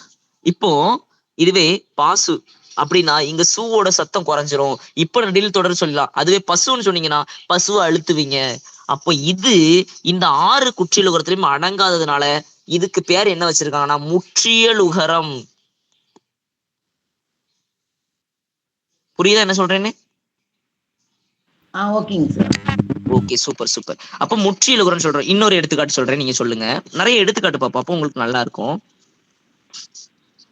மாவுமா,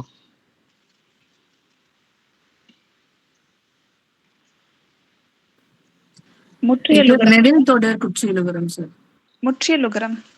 ஒரு அம்மா அழகா சொன்னாங்க. ஏமா முற்றியலுகரம்? குசுடு துப்புரு வந்தாதாங்க ஐயா குற்றியலுகரம். இதுல அழகா சொன்னீங்க. அவ்வளவுதான் விஷயம். குசுடு துபுரு வராம வேற எந்த உகரம் வந்தாலும் நான் யோசிக்க மாட்டேங்க. இது குசுடு துபுருவே கிடையாது, வல்லின உகரமே கிடையாது. வல்லின உகரம் வந்தா மட்டும்தான் நான் யோசிக்கணும். வல்லின உகரமே இல்லையே, அப்படிதானே? சோ அப்போ வல்லின உகரம் வந்தா மட்டும்தான் நம்ம இது யோசிக்கணும். அப்ப இது முற்றியல் உகரம். இதை அப்புறம் இன்னொரு ட்ரிக் இருக்கு இதுல. மாவுன்னு சொல்லி பாத்தீங்கன்னா மாவு ஊ போட்டு சொல்லிட்டு இருப்பீங்க முழுசா, அதுலயே தெரிஞ்சு போச்சு உகரம் முழுசா ஒலிக்குதுன்னு. அப்ப அங்கேயே நம்ம அடிச்சிடலாம். நான் சொல்றது புரியுதா? பாரு, அடுத்து இன்னொன்னு தாரேன். இது என்ன குற்றியலுகரம்? யாருனாச்சும் சொல்லுங்கம்மா.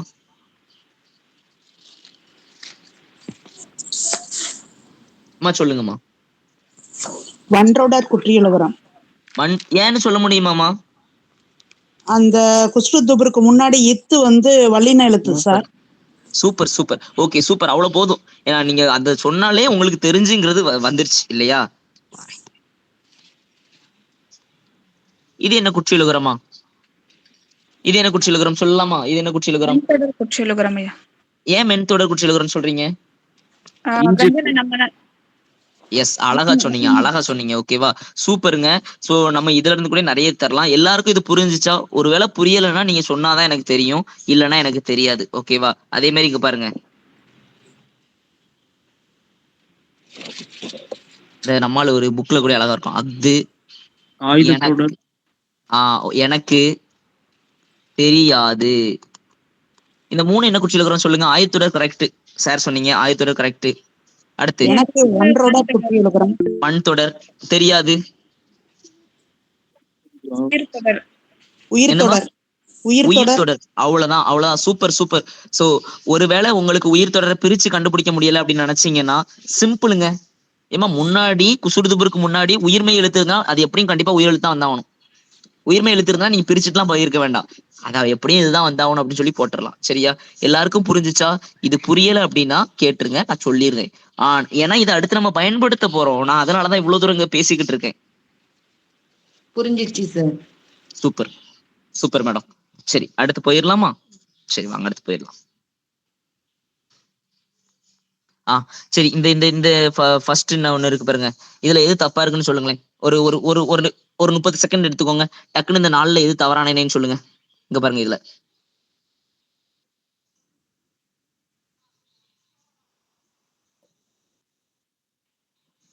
இரண்டாவதுங்க இ கடல் கூட்டல் அலை.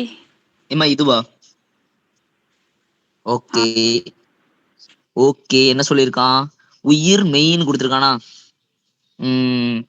இங்க என்ன கொடுத்துருக்கான்? மெய். ஆமா ஈற்றெழுத்து மெய், இங்க ஈற்றெழுத்து முதல் எழுத்து மெய். ஓகே ஆனா இந்த கொஸ்டின் நான் என்ன பொறுத்தவரை தப்பு. இவன் உயிர் முதல் உயிர் ஈறு மெய் முதல் அதெல்லாம் கொடுத்துருக்கணும். முதல்னு கொடுக்காம சும்மா கொடுத்துருக்கான். ஆனா கண்டிப்பா நீங்க சொன்னதுபடி நாமளே பாத்துக்கலாம். இங்க உயிர் ஈற்றெழுத்து இருக்கணும், மெய் ஈற்றெழுத்து இருக்கணும். ஆனா இவன் உயிர்னு கொடுத்துருக்கான், அதனால தப்பு. இங்க உயிர் எழுத்தா முதல்ல இருக்கு, ஆனா இவன் மெய்ன்னு கொடுத்துருக்கான், தப்பு. சரியா? மீதி எல்லாமே பாத்தீங்கன்னா கரெக்டா இருக்கும். ஆனா கேள்வி தப்பு. உயிர்னு கொடுத்தா அது எப்படி எடுக்க முடியும்? இலக்கணத்தை பொறுத்தவரை தெளிவு இருக்கணும், கேள்வி கேட்கறதுலே தெளிவு இருக்கணும். சோ இது தப்பா இருக்குது. சூப்பர் சூப்பர்மா. சரி அடுத்து வாங்க, அப்படி போயிடலாம். சார் கொஸ்டின் அப்ப எப்படி கரெக்டா இருக்கணும் சார்? இப்படி இப்படி ஆப்ஷன் கொடுத்தா நான் இதுக்கு சேலஞ்ச் பண்ணுவேன் இது தப்புன்னு சொல்லி. என்ன இருந்திருக்கணும் அப்படின்னா, இங்க உயிர் ஈற்று எழுத்த பார்க்க போறேன், எனக்கு உயிர் ஈருன்னு இருந்திருக்கணும். இதுல உயிர் முதல் இருந்திருக்கணும். ஏன்னா நீ இதுல ஈற்றெழுத்த பார்க்க சொல்ற, இதுல முதலெழுத்த பார்க்க சொல்ற, இப்படி பார்க்க சொல்ற. நீ என்ன பார்க்கணும்னே சொல்லாம உயிர் உயிர்னு கொடுத்தனா அது எப்படி நீ கற்பனையில ஒண்ணு வச்சிருப்ப, நான் எப்படி எடுக்க முடியும்னு சொல்லி நம்ம சேலஞ்ச் பண்ணலாம் மேடம். சரிங்களா மேடம்? ஓகேங்க sir. Okay madam, thank you madam. சரி வாங்க நம்ம அடுத்து போயிடலாம்.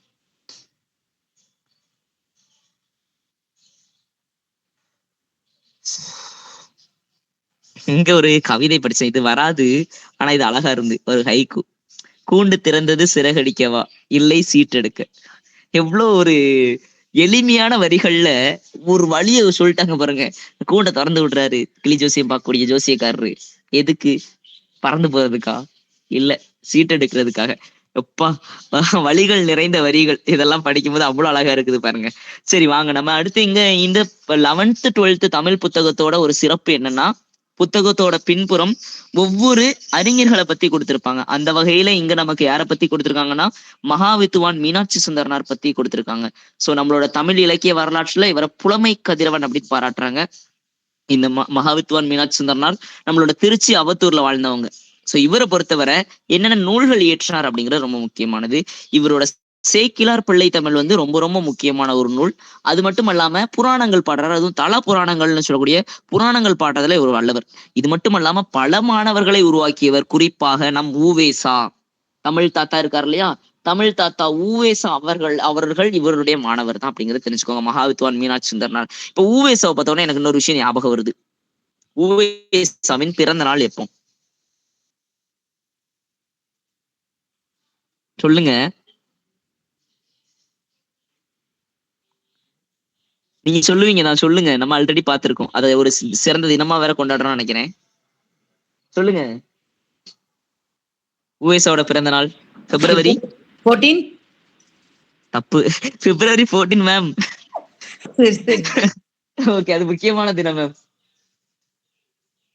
ஓகே நான் புல்வாமாவை சொல்லிட்டு இருக்கேன் மேம்.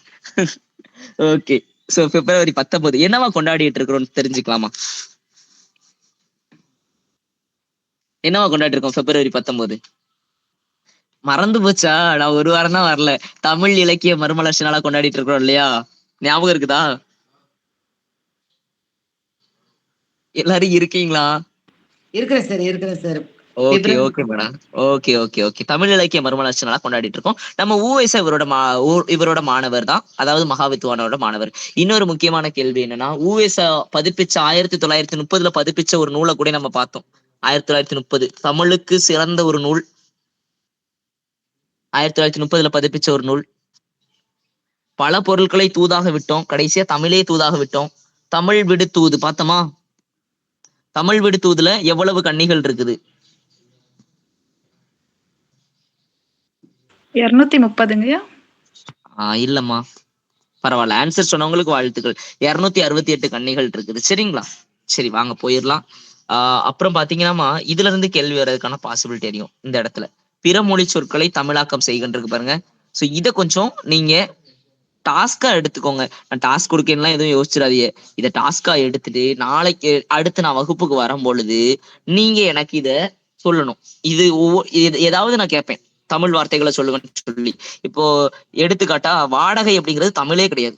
அப்போ வாடகைக்கு தமிழ் வார்த்தை என்னதான்னு கேட்டீங்கன்னா குடிக்கூலி. நீங்க தங்கி இருக்கிறதுக்கான கூலி கொடுக்கக்கூடியது. ஓகேவா, குடிக்கூலி அப்படின்னு சொல்லுவோம். அப்ப இதுதான் சொல்றோம். அதே மாதிரி சம்பளம்ங்கிறது தமிழே கிடையாது, ஊதியம்ங்கிறது தான் தமிழ்.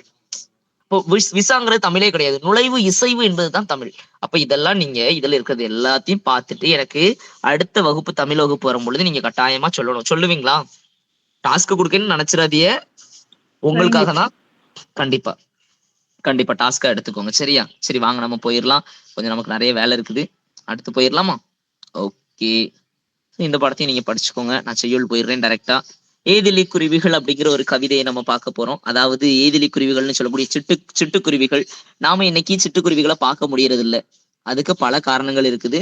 மிக முக்கியமான காரணமாக கதிர்வீச்சு ஒரு முக்கியமான காரணமா இருக்கு. பல காலங்களாக நம்மளோட ஊர்கள்ல உலாவி வந்த இந்த சிட்டுக்குருவிகள் இப்ப இல்லை. அதுக்கு காரணம் என்ன அப்படிங்கிறத பத்தி ரொம்ப அழகா ஒரு கவிதையை ஒருத்தர் எழுதியிருக்காரு பாருங்க.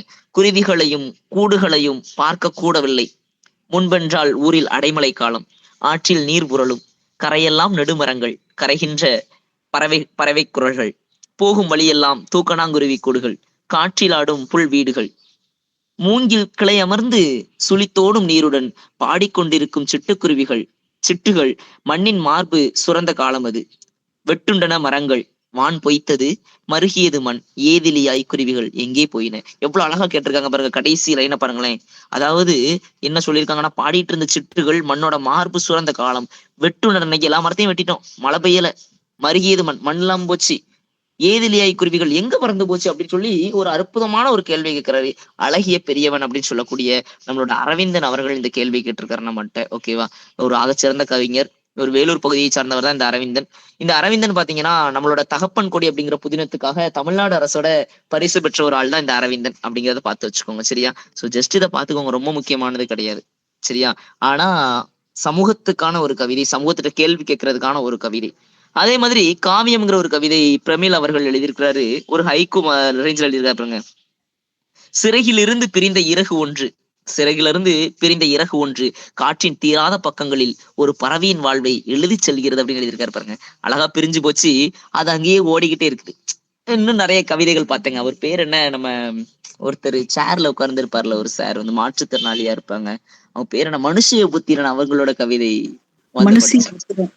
அவங்களோட கவிதை எல்லாம் இந்த மாதிரி நிறைய இருந்துச்சு. அப்புறம் கவிக்கோ அப்துல் ரஹ்மான் அவர்களோட கவிதை ரொம்ப அழகா இருந்துச்சு. என்னது, குழந்தையின் கையில் இருந்து பிரிந்து சென்ற பலூன் வந்து குழந்தைய தேடிக்கிட்டே இருக்குதான். அது படிக்கும்போது ஐயோ எப்படி இந்த மனுஷன் இப்படி யோசிச்சிருக்காரு, குழந்தை கையில இருந்து பறந்து போயிட்டு பலூனு குழந்தைய தேடி இன்னும் சுத்திக்கிட்டே இருக்குது அப்படின்னு எழுதியிருந்தாரு. அதுதான் இங்கேயும் இவர் எழுதியிருக்காரு பாருங்க. சிறகில் இருந்து பிரிந்த இறகு ஒன்று காற்றின் தீராத பக்கங்களில் ஒரு பறவையின் வாழ்வை எழுதி செல்கிறது அப்படின்னு சொல்லி எழுதியிருந்தாரு.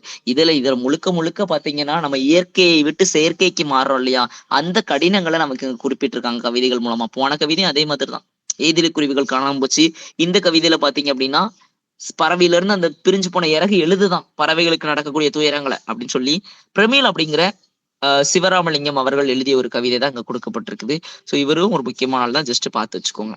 அடுத்து சிலபஸ்ல இருக்கக்கூடிய ஒரு திருமலை முருகன் பள்ளு அப்படிங்கிறத பார்க்க போறோம். அப்ப மேல பார்த்து அது ரெண்டும் கவிதைகள். இது இங்க தமிழ் இலக்கியம். திருமலை முருகன் பள்ளு சொல்லுவாங்க இல்லையா, அதாவது நெல்ல கூட நீர்லாம் பல்லு என்ன முடியாது, அவ்வளவு இருக்குது. 96 வகையான பள்ளு இலக்கியங்கள் இருக்குது. அவ்வளவு பாடல்கள் தமிழ்ல தான் கொழிஞ்சு கிடக்குது. அதாவது பள்ளங்களில் வாழக்கூடிய மக்கள்கள் பல்லர்களா இருந்தாங்க, அந்த பல்லர்களுக்கு அவங்க பாடிக்கிட்டது பள்ளு இலக்கியங்கள். இங்க நம் முருகபெருமான பாட்டுடை தலைவனாக கொண்டு பள்ளி இலக்கியம் பாடப்பட்டிருக்குது. அதாவது உழவு தொழில் செய்யக்கூடிய அந்த உழவர்களின் வாழ்க்கையை ரொம்ப அழகா வச்சு ஒரு முருகனை வந்து இங்க வந்து என்ன வச்சிருக்காங்க அப்படின்னு பாத்தீங்கன்னா பாட்டுடை தலைவனை வச்சு ஒரு பாடல் பாடியிருக்காங்க. அதான் திருமலை முருகன் பள்ளு அப்படின்னு சொல்லக்கூடியது. பாத்துடலாமா? 2 நாடுகள், 2 தேசங்கள். எந்த ஊரு?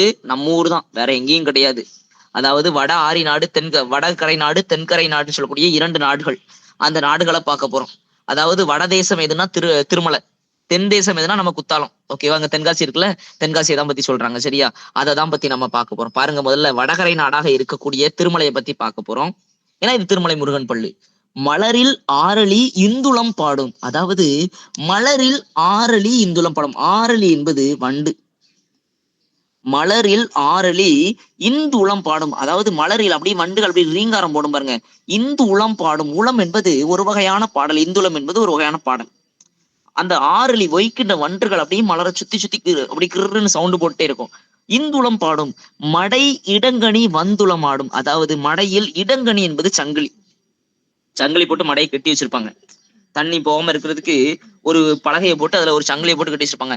அதுல வந்து உளம் ஆடும். உளம் என்பது இந்த இடத்துல வந்துளம் என்பது ஒரு வகையான பறவை. உளன் அப்படிங்கிற ஒரு பறவை. அந்த பறவை மீனை பிடிக்கிறதுக்காக வந்திருக்கோம். அங்க போட்டிருக்கான் பாருங்க, இந்த இருக்கு பாருங்க.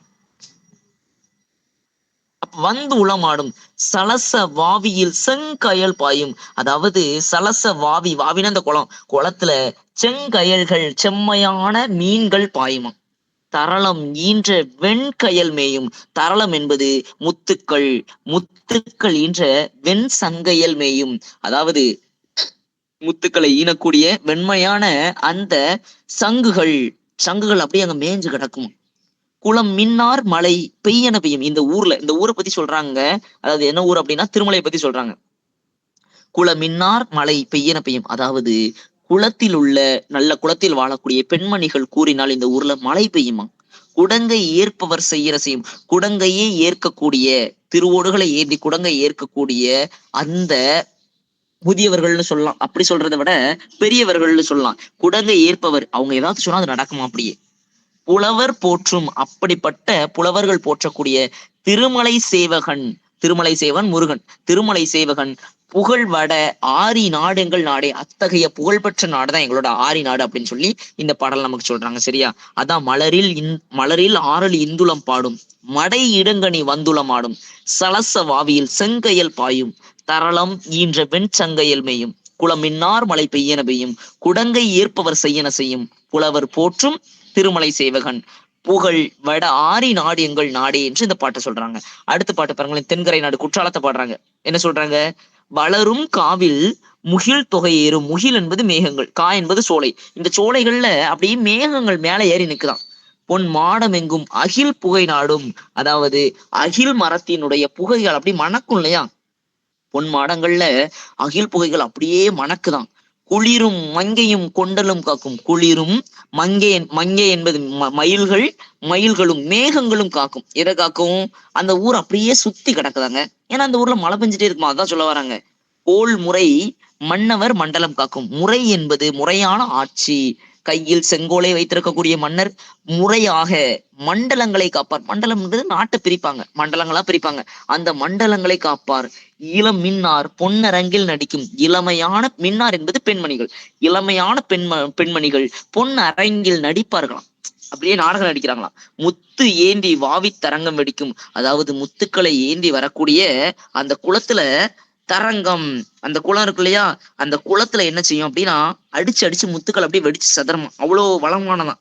அழியுலாம் கொன்றை சூடும். அழியுலாம் அதாவது அழினா வண்டுகள், ஓகேவா. அழிவுலாம் கொன்றை என்பது மலர். அந்த மலரை சுத்தி, அந்த மலரை சூடும் குற்றால தென் ஐயன். அதாவது கொன்றை மலரை சூடக்கூடிய குற்றால தென்னையன் யாரு அப்படின்னா சிவபெருமான். அந்த சிவபெருமான் தலையில அந்த கொன்றை மலரை சுத்தி அழி வண்டுகள் சுத்துமா.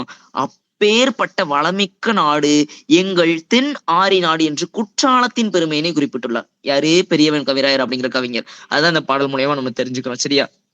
2 செழிப்பான பகுதிகளை பத்தி பேசியிருக்காங்க. ஒரு செழிப்பான பகுதி எதுன்னு பாத்தீங்கன்னா வடகரை நாடு என்று குறிப்பிடக்கூடிய நம்மளோட திருமலை, தென்கரை நாடு என்று குறிப்பிடக்கூடிய நம்மளோட குத்தாலம், 2த்தையும் பேசியிருக்காங்க. சரியா? இந்த பாடல் அப்படியே படிச்சுக்கோங்க. அதை படிச்சாலே போதும், இதெல்லாம் படிக்கணும்னு அவசியமே இல்லை. ஏன்னா இந்த பாட்டிலேயே எல்லா அர்த்தங்களும் ஒளிஞ்சு கிடக்குது. சரியா? ஓகே, அடுத்து போயிடலாமா? ஸோ ஏதாவது டவுட் இருந்துன்னா உடனே நீங்க ஸ்டாப் பண்ணி கேளுங்க, அப்பதான் எனக்கு தெரியும். நான் தனியா பேசிக்கிட்டு இருக்கேன். சரியா? அடுத்து இலக்கண குறிப்பு. செங்கயல் வெண்செங்கு பண்பு தொகை. என்ன காரணம்னா நமக்கு பண்பு பண்பு செம்மையான கயல், செம்மையான மீன்கள். அதாவது நல்லா பருத்த மீன், நல்லா எப்படி சொல்றது, நல்லா ஒரு மீன் வந்து இப்போ ஒரு 7 கிலோ வளரக்கூடிய மீன், வளர்ப்பு மீன்லாம் இருக்கு. 7 கிலோ வளர்ந்துட்டுன்னு வச்சுக்கோங்களேன், இது செம்மையா வளர்ந்துட்டுன்னு சொல்லுவோம். அதுதான் செங்கயல் அப்படின்னு நம்ம சொல்லுவோம். அப்ப செம்மையான மீனுங்கிறது இங்க பண்பு மறைஞ்சிருக்கிறதுனால, பண்புக்கான அந்த உறுப்பு, பண்பு உறுப்பு மறைஞ்சிருக்கிறதுனால இதை பண்பு தொகைன்னு சொல்றோம். வெண்மையான சங்கு, இல்ல நீங்க கூட சொல்லுவீங்க செம்மை கூட்டல் கையல் மை விகுதி வந்துனா அது ஓகே தான். ஆனா பண்பை குறிக்கதான் பார்க்கணும். பண்பை குறிச்சா பண்பு தொகை. அதே மாதிரி அகிர் புகை 6ஆம் வேற்றுமை தொகை என்ன காரணமா இருக்கும்? யாராவது சொல்லுங்க பார்க்கலாம்.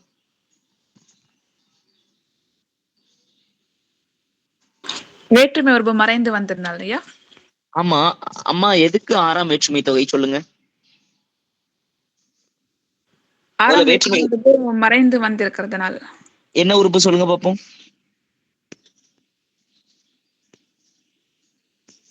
அது ஐயா அழகா சொன்னீங்கம்மா, கரெக்டுமா நீங்க சொன்னது. அகிலினது புகை. சூப்பர் சூப்பர் சூப்பர் சூப்பர், அழகா சொன்னீங்க. அது என்பது சரியானது. ஐயாளுக்கு இன்னதுக்கண் என்ற 6 வேற்றுமை உறுப்புகளை நம்ம பாக்குறோம். அதுல அகிலனது புகை என்ற அது மறைந்து கிடப்பதனால் இதை நம்ம என்ன சொல்றோம்னா 6ஆம் வேற்றுமை தொகைன்னு சொல்றோம். சரியா? அதே மாதிரி மஞ்சையும் கொண்டலும் விகுதி வெளிப்படையாக வந்துச்சுன்னா அதை நம்ம என்ன சொல்றோம்னா எண்ணும்மைகள்னு சொல்றோம். இதுல மஞ்சை கொண்டல் மட்டும் இருக்குன்னா என்ன சொல்லியிருப்போம்? மஞ்சை கொண்டல் மட்டும் இருந்திருந்ததுன்னா உண்மை தொகை. அழகா சொன்னீங்க. 2 பேருக்குமே வாழ்த்துக்கள். உண்மை தொகைன்னு சொல்றோம். சரியா? அடுத்து கொன்றை சூடு 2ஆம் வேற்றுமை தொகை. இங்க என்ன இருந்திருக்கணும்னா கொன்றையை சூடு என இருந்திருக்க வேண்டும். ஆனா கொன்றை சூடு என்று விகுதி மறந்திருக்கிறதுனால இதை 2ஆம் வேற்றுமை தொகைன்னு சொல்றோம். சரியா? சரி, ஓகே. அது இங்க கொடுத்துருக்கான் பாருங்க. பல்லு 96 வகையான பல்லு இருக்குது. இங்க பாத்தீங்கன்னா இந்த பல்லு இலக்கியத்துல இதை உலத்தி பாட்டுன்னு சொல்றாங்க. ஏன்னா உழவர்கள் பாடக்கூடியது. தொல்காப்பியத்துல புலன் அப்படிங்கிற ஒரு வகை இருக்குது. அந்த புலன்கிற வகை இந்த பல்லு இலக்கியத்தை குறிப்பிடுது அப்படின்னு குறிப்பிடுறாங்க. அவ்வளவு பழமையானவர்கள் இந்த தமிழர்கள். இன்னைக்கு பாத்தீங்க அப்படின்னா நிறைய பேரை சொல்லி பிரிஞ்சு கிடக்காங்க. ஆனா நாம் தமிழ் தேசமாக தமிழ் மக்களாக ஒன்னாகவே வாழ்ந்தோம். நாம் எல்லாம் தமிழர்கள் என்ற உணர்வு இருக்கணும். சோ இனத்தால் நாம் ஒற்றுமையா தான் வாழணுமே தவிர இனத்தால் நம்ம பிரியக்கூடாது. நீ வேற நான் வேறன்னு பிரியக்கூடாது. சரி, வாங்க நம்ம போயிடலாம். இங்க கொடுத்திருப்பாங்க, ஜஸ்ட் ரீட் பண்ணி பாருங்க. திருமலை முருகன்ல பல்லு என்னென்ன வகையான நெல்கள் குறிப்பிடப்படுதுன்னு கொடுத்திருப்பாங்க. அதெல்லாம் நமக்கு வேண்டாம், வாங்க போயிடலாம். சோ திருநெல்வேலியில இருக்கக்கூடிய, அதாவது இன்னைக்கு திருநெல்வேலி கிடையாது, இன்னைக்கு குற்றாலத்தில் உள்ள இந்த பண்புலி பட்டணம், இந்த பண்புலியில எழுதப்பட்ட ஒரு பம்பை பண்பொழில் என்று அழைக்கப்படும் இந்த வகையான பாடல்களை தான் இங்க நமக்கு சொல்லியிருக்காங்க. சோ அங்க இருக்கக்கூடிய சின்ன மலை, அதாவது நதிக்கு வடகரையில இருக்கக்கூடிய நாடு திருமலை, இன்னும் தென்கரையில இருக்கக்கூடியது நம்மளோட குற்றாலம் அப்படின்னு சொல்லியிருந்தோம். இதுல முருகபெருமான பாட்டோட தலைவனா வச்சு பாடப்பட்ட ஒரு பாடல் தான் இது. இதுல 3 வகையான பாக்கள், களிப்பா, சிந்து, களித்துறை என்ற 3 வகையான பாக்கள் விரைவி வந்திருக்கு அப்படின்னு சொல்றாங்க. சரியா? சோ இந்த பொறுத்தவரை இந்த பள்ளிசைன்னு சொல்றோம், இல்ல திருமலை அதிபர் பல்லுன்னு சொல்றோம். சரியா? அதே மாதிரி பாத்தீங்க, ஆடியோல இருக்கா? ஹலோ, கேக்குது. கேக்குதுல்ல? Okay okay. இல்ல கால் வந்துச்சுல, அதனால கட் ஆயிருக்குமா கேட்டேன். ஓகே, அப்ப பாத்தீங்க அப்படின்னா திருமலை அதிபர் பல்லுன்னு இதை சொல்றோம். சரியா? சோ இவரை பொறுத்தவரை இதை ஏற்றினது யாருன்னா பெரியவன் கவிராயர். எந்த நூற்றாண்டை சார்ந்தவர்னா இப்ப நான் 18ஆம் நூற்றாண்டை சார்ந்தவர் தான் இந்த இலக்கியத்தை பாடின நம்மளோட பெரியவன் கவிராயர். சரி, இது ஒரு முக்கியமான பாட்டு தான். இதுல இருந்து கேள்விகள் கேட்கக்கான பாசிபிலிட்டி அதிகம். அப்படியே பார்த்து வச்சுக்கோங்க. அடுத்து நம்மளோட ஐங்குறு நூற்று பாடலை ஒண்ணு பார்க்க போறோம். ஐங்குறு நூறு ரொம்ப ரொம்ப முக்கியமானது. 500 பாடல்களே உடையது. அதுல ஒரு பாடலை நம்ம இங்க பார்க்க போறோம். சரியா? அதாவது ஆடுகம் விரைந்தே அப்படின்னு ஒரு தலைப்புல கொடுத்திருக்காங்க. என்ன விஷயம் அப்படின்னா, நம்மளோட பாடல் ரொம்ப டைரக்டா கொடுத்துட்டாங்க. பெரிய பாடல், அதுல ஒரு பகுதியை மட்டும் கொடுத்திருக்காங்க. நம்மளோட தலைவன் பாத்தீங்கன்னா பொருளீட்டுறதுக்காக போறான்.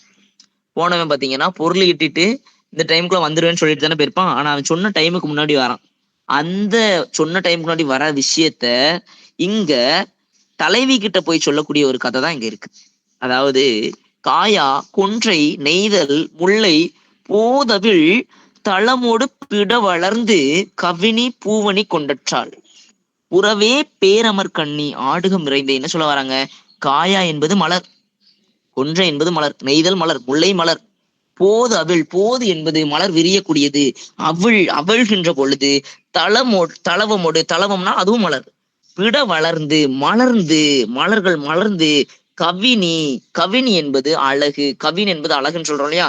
கவினி பூவணி கொண்டற்றால் புறவே, அந்த பூக்கள் பூத்து கொண்டிருக்கக்கூடிய புறப்பகுதி, வீட்டோட புறப்பகுதியில் பேரமர் கண்ணி, பேருக்கு அரிய கண்ணியே ஆடுகம் விரைந்தே, சீக்கிரமா வா. என்ன காரணம்? அங்க தலைவன் வந்துட்டான் அப்படின்னு சொல்லி இந்த ஐங்குறு நூற்று பாடல் நமக்கு சொல்லுது. சரியா? அதாவது ஒரு பெரிய கதையில உள்ள ஒரு சின்ன பாடல் நமக்கு எடுத்திருக்காங்க. இது எல்லாமே மலர்கள். ஓகேவா? இங்க இருக்கக்கூடிய காயா கொன்றை நெய்தல் முல்லை தளவம் பிடவம் எல்லாமே மலர்கள். ஓகேவா? இங்க கவின் அப்படிங்கிற மட்டும் தான் அழகு. அதான் கவின்னு கொடுத்திருக்காங்க இல்லையா? இப்ப இந்த பாடல் மூலியமா என்ன சொல்ல வராங்க அப்படின்னா, தலைவனின் வருகையை தலைவிக்கு குறிப்பிடக்கூடிய ஒரு கதையை குறிப்பிடக்கூடியதான் இந்த ஐங்குறு நூற்று பாடல். இங்கிருந்து நமக்கு கேள்விகள் வரலாம். இந்த ஐங்குறுநூறு பொறுத்தவரை இங்க ஒரு சில இலக்கண குறிப்பு கொடுத்திருக்காங்க. இது நமக்கு கேட்க மாட்டாங்க. ஏன்னா ஆள் என்பது இசைக்காக கொடுத்தது. அதான் அசை நிலைன்னு சொல்லுவோம். அதுக்கு அர்த்தம் எல்லாம் கிடையாது. ஒரு அசை சொல்லா உள்ள கொடுப்பாங்க. சரியா? கண்ணிங்கிறதும் பாத்தீங்க அப்படின்னா பக்கத்துல இருக்கவங்களை கூப்பிடுறது. அதுதான் நம்ம என்ன சொல்றோம் அப்படின்னா, கண்ணிங்கிறத நம்ம என்ன சொல்றோம், அண்மை விழிச்சொல்னு சொல்றோம். பக்கத்துல உள்ளவங்களை கூப்பிடுறது அண்மை விழிச்சொல்னு சொல்றோம். சரியா? அதே மாதிரி ஆடுகம் என்பது தன்மை பன்மை வினைமுற்று. ஆடுகன்னு சொன்னா சிங்குலர், அதாவது ஒருமை. ஆடுகம் என்பது பலரை குறிக்கிறதுனால இப்போ எப்படி சொல்றது, தன்மை இடத்துல உள்ள அப்போ 3 இடங்கள் இருக்கு இல்லையா, தன்மை முன்னிலை படற்கைன்னு 3 இடங்கள் இருக்கு. இதுல தன்மை இடத்தை பார்த்து நம்ம என்ன சொல்றோம், தன்மை பன்மை வினைமுற்றுன்னு சொல்றோம். ஒரு 10 பேர் இருக்காங்கன்னா ஆடுகம் அப்படின்னு சொல்லுவாங்க இல்லையா, அதான் தன்மை பன்மை முற்று பெற்றிருக்கிறதுனால இதை வினைமுற்றுன்னு சொல்றோம். சரியாமா? சரி, அங்க நமக்கு தெளிவா கொடுத்திருக்காங்க. அடுத்துங்க பாத்தீங்கன்னா ஐங்குறு நூறுவை நம்ம எப்படி பிரிச்சு எழுதணும்னா, 5 கூட்டல் குறுமை கூட்டல் 100ன்னு சொல்றோம். இந்த ஐங்குறு நூறு பாத்தீங்கன்னா 3 அடி சிற்றலையும் 3 அடி சிற்றலையும் அதே மாதிரி 6 அடி பேரலையும் கொண்டதுதான் இந்த ஐங்குறு நூறு. சோ இதை பொறுத்தவரை பாத்தீங்கன்னா ஐங்குறு நூறு ஆசிரிய பவால் பாடப்பட்டது. ஆசிரிய பவால் பாடப்பட்டதுனால இதோட ஓசை என்னன்னா அகவல் ஓசை. ஆசிரியர்னா நான் பேசுறதுதான் அகவல்னு சொல்றேன். சரியா? சோ இது அகவர் பாக்களால் எழுதப்பட்ட ஒரு பாடல். இதை பொறுத்தவரை பாத்தீங்கன்னா 500 பாடல்களை உடையது. ஐங்குறு நூறுல 5 திணைகள் இருக்கு. 5 திணையும் பாடியிருக்காங்க. குறிஞ்சி, முல்லை, மருதம், நெய்தல், பாலைன்னு 5 திணைகளையும் பாடியிருக்காங்க. இதுல ஒவ்வொரு திணையும் ஒவ்வொருத்தர் பாடியிருக்காங்களா, இது நமக்கு கேள்வியா வரும். கண்டிப்பா வரும். இது நிறைய முறை எங்களுக்கு பாத்தீங்கன்னா டிஎன்பிஎஸ்சி ஃபீல்ட்ல இதை ஃபுல்லா கேட்டுட்டே இருப்பான். அப்போ குறிஞ்சினாலே எப்பவுமே குறிஞ்சி திணையை பாடக்கூடியது எப்பவுமே கபிலர் தான் பாடுவார். முல்லை திணை அப்படின்னா முல்லை பேயனார் பாடுவார். ஓகேவா? முல்லை வந்து பேயனார் பாடுவார். எங்க பயில எப்படி ஷார்ட்கட் வச்சிருப்பானுங்கன்னா, முல்லை காட்டுல பேய் இருக்கும் அப்படி ஷார்ட்கட் வச்சிருப்பாங்க. அதே மாதிரி மருதம்னா வயக்காடு. வயக்காட்டுல எல்லாரும் ஓரமா நடந்து போன ஷார்ட்கட் வச்சிருப்பாங்க. ஏன்னா ஓரம் போகியார் பாடுறாரு. அதே மாதிரி நெய்தல் அம்முவனார், நெய்ய வந்து 3 பேர் சாப்பிட்டாங்க அப்படி ஷார்ட்கட் வச்சிருப்பாங்க. அம்முவனார். பாலை ஓதல் அந்தியார், பாலை நிலத்துல ஆந்த இருக்கும்னு ஞாபகம் வச்சிருப்பாங்க. இப்படி 5 நிலங்களையும் ஒவ்வொருத்தர் பாடியிருக்காங்க. இதுல 500 பாடல்கள் இருக்கு இல்லையா, 500ஐயும் ஒவ்வொருத்தர் பாடியிருக்காங்க. அதுதான் நமக்கு கொடுத்திருக்காங்க. சரியா?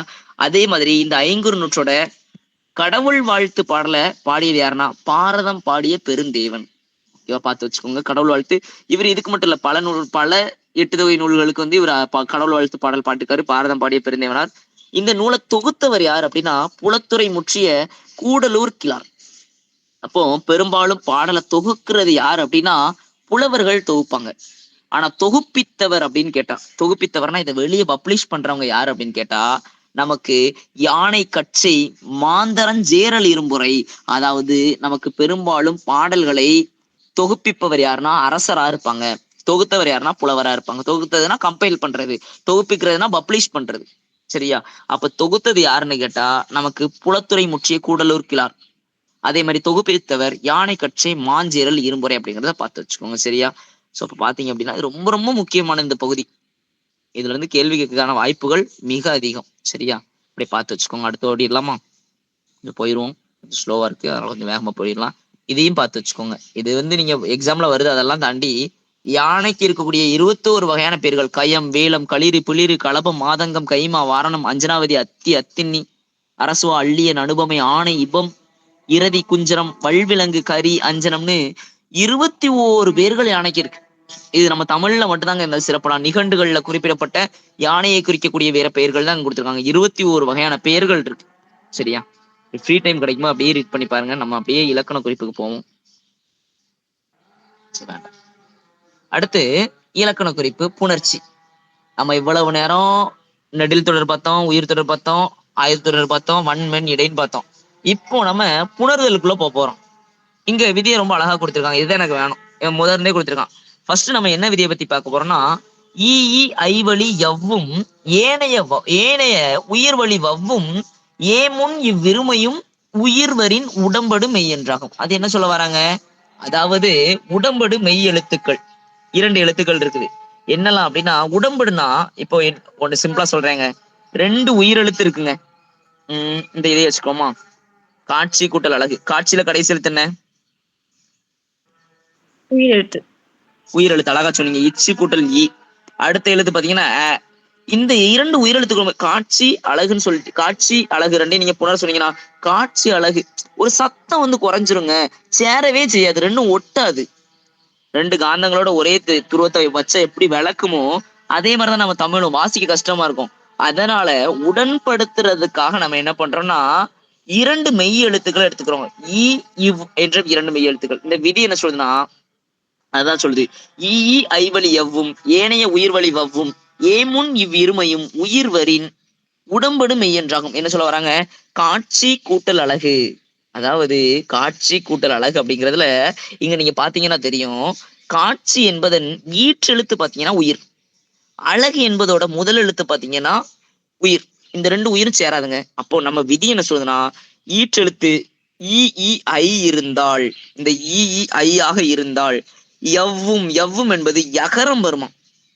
அப்ப பாருங்க, காட்சி கூட்டல் அழகுல கடைசி எழுத்து உயிரா இருக்குது. அப்போ இ ஐ வழி எவன் பார்த்தா ஈற்றெழுத்து என்ன இருக்கலாம் இ. அப்ப நம்ம பாக்குறோம் விதி என்ன இருக்கு, இ ஐ இந்த மூணு இருந்துச்சுன்னா நம்ம என்ன பயன்படுத்தணும் அப்படின்னா யகர எழுத்தை பயன்படுத்த வேண்டும். அப்போ ஈ என்பதை உடம்படு மெய்யாக போடணும். அப்போ காட்சி கூட்டல் ஈ கூட்டல் அழகு. இப்ப புணருங்க, ஈ கூட்டல் என்ன வந்துரும்,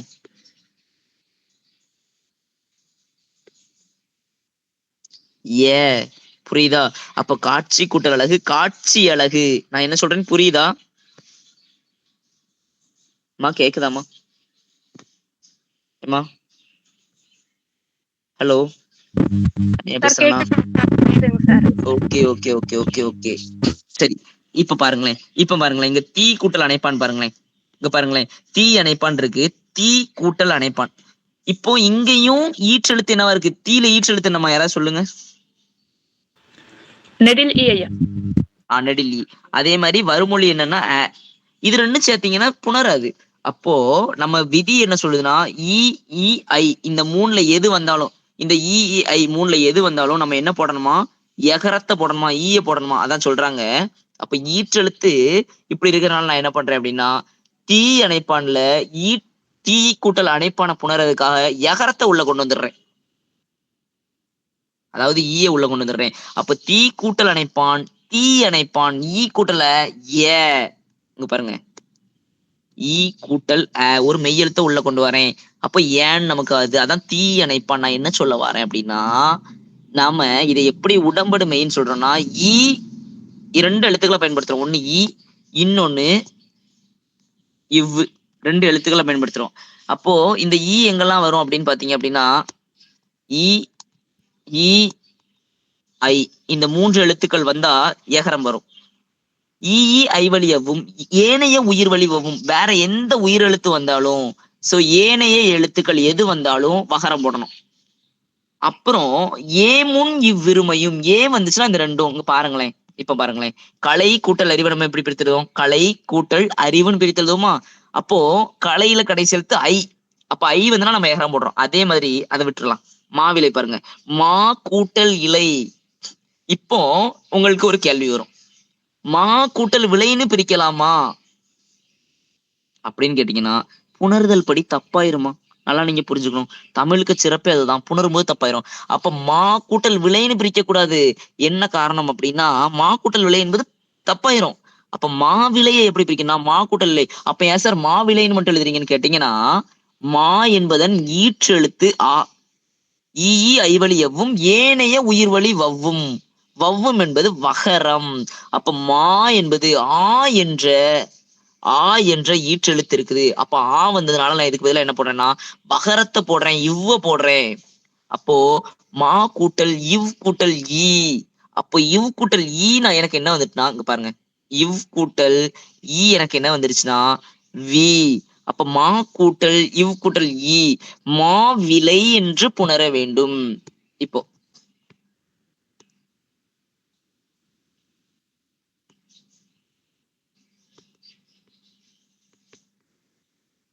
இப்போ கோவில் கரெக்டா கோயில் கரெக்டா பல இடங்கள்ல நீங்க பார்த்திருப்பீங்க. கோவில்னு சில இடத்துல எழுதிருப்பான், கோயில்னு சில இடத்துல எழுதிருப்பான். இங்கதான் புணர்ச்சி நம்ம பயன்படுத்தணும். கோவில் கரெக்டா கோயில் கரெக்டா அப்படின்னு நம்ம பயன்படுத்தணும். இங்க பாருங்க, கோ கூட்டல் இல் நம்ம புணர்ச்சி படி பார்க்கலாம். ஐ வழி எவ்வும் ஏனைய உயிர் வழி வவ்வும், இங்க கடைசி என்ன வந்திருக்கு ஓ வந்திருக்கு. அப்ப என்ன போட்டிருக்கணும்? அப்போ ஓ வந்திருக்கனால கோ கூட்டல் ஓ வந்திருக்கு. நம்ம இப்போ வந்து ஓ வந்துதான் என்னமா போடுவோம்? எனக்கு தெரியல, நீங்களே சொல்லுங்களேன். ஈ ஐவழி எவ்வும் ஏனைய உயிர்வழி வவ்வும். அழகா சொன்னீங்க. அப்ப இவ் கூட்டல் இல். அப்ப கோ கூட்டல் இவ் கூட்டல் இல் என்ன சொல்லிடுவோம்? கோவில் என்று சொல்ல வேண்டும். இவ் கூட்டல் இ வி. கோவில் என்பது சரி, கோயில் என்பது தவறு. கோயில் எங்கேயாவது இருந்தா தப்பு. ஐயோ சாரி. ஷோ ஆகுதா?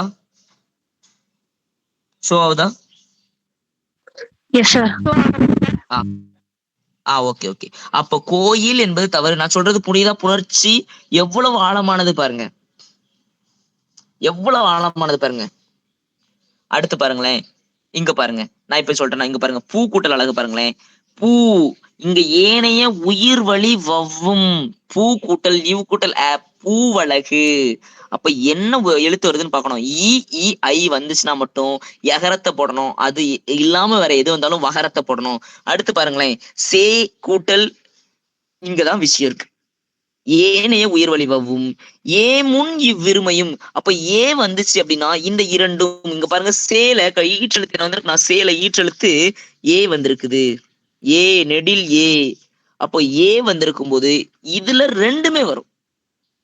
யகரத்தையும் போட்டு எழுதலாம், வகரத்தையும் போட்டு எழுதலாம். அப்ப சே கூட்டல் அடி சேயடின்னு சொல்லலாம், சேவடின்னு சொல்லலாம். சே கூட்டல் இலை சேயிலைன்னு சொல்லலாம், சேயிலை மட்டும் தான் சொல்ல முடியும். போடணும்னா போடலாம், ஓகேவா? அப்ப எது பொருத்தமான இணையோ அதை போட்டுக்கலாம். இங்க ரெண்டையுமே நம்ம பயன்படுத்தலாம், ஏ வந்தா மட்டும். அப்ப என்ன சொல்றாங்க அப்படின்னா, இந்த விதியை புணரும் பொழுது பயன்படுத்த வேண்டும். பிரித்தெழுதுகளை மிக மிக அவசியமானது. பிரித்தெழுதுகள் சேர்த்தெழுதுகளை பல இடங்கள்ல கோயில்னு எழுதியிருக்கிறத நானே பார்த்திருக்கேன். கோயில் கொடை விழான்னு போடுவாங்க, கோவில் கொடை விழான்னு போடணும். அப்ப கோ கூட்டல் வில்லுன்னு போட்டக்கூடாது. பிரிக்கும் போது கோ கூட்டல் இல் என குறிக்க வேண்டும். கோ என்பது, அதாவது நம்ம தமிழ் இலக்கியம் ரொம்ப அழகா சொல்லும், அரண்மனை அப்படின்னு சொல்லும். பாதுகாப்பான வீடு, அரண்மனை, மனைனா வீடு, பாதுகாப்பான வீடு. ஆனா அதே அரசன் கட்டினதுதான் கோயிலும். அவன் என்ன சொல்றானா, கோ அரசனின் இல். ஆனா இங்க அரசர்களுக்கு அரசர் யாருன்னா கடவுள். அதான் கோவின் இல் என குறிப்பிடுகிறான். தமிழ்ல மட்டும்தான் இவ்வளவு சிறப்பான விஷயங்கள்லாம் இருக்க முடியும், சரியா? அப்ப இந்த புணர்ச்சியில முதல் விதியை நம்ம பார்த்துட்டோம். ஈ ஐவழி எவ்வும் ஏனைய உயிர் வழி வவ்வும் ஏ வந்தால் இவ்விருமையும் வரும். புரியுதா என்ன சொல்றேன்னு?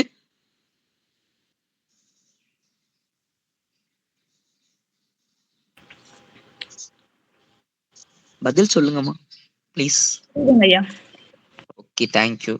ஓகே, சோ பிற உயிர்கள் வந்துன்னா வகரமும், ஏ வந்துச்சுன்னா இ யு இதெல்லாம் வரும். ஓகே, எல்லாரும் இருக்கீங்கன்னு நினைக்கிறேன். நான் உள்ளே வரல, பார்க்கவே இல்லை. சரி, அடுத்து நம்ம எதை பத்தி பேச போறோம்னா குற்றியலுகர புணர்ச்சி. குற்றியலுகர புணர்ச்சி, முதல்ல குற்றியலுகர புணர்ச்சி தெரியணும்னா அதுக்கு முன்னால நமக்கு தெரிய வேண்டியது இது குற்றியலுகரமா இல்லையாங்கிறது. இதுல மாசு கொடுத்துருக்கல, மாசு குற்றியலுகரமா யாராவது சொல்லுங்க. ஒருவேளை குற்றியலுகரமா இருந்துச்சுன்னா என்ன குற்றியலுகரம்? நெடில் தொடர் குற்றியலுகம் ஐயா. அழகா சொன்னீங்க மேடம். ஓகே, இங்க மாசு குற்றியலுகரம் தாங்கிறது தெரிஞ்சு போச்சு. ஓகே, தெரிஞ்சு போச்சு.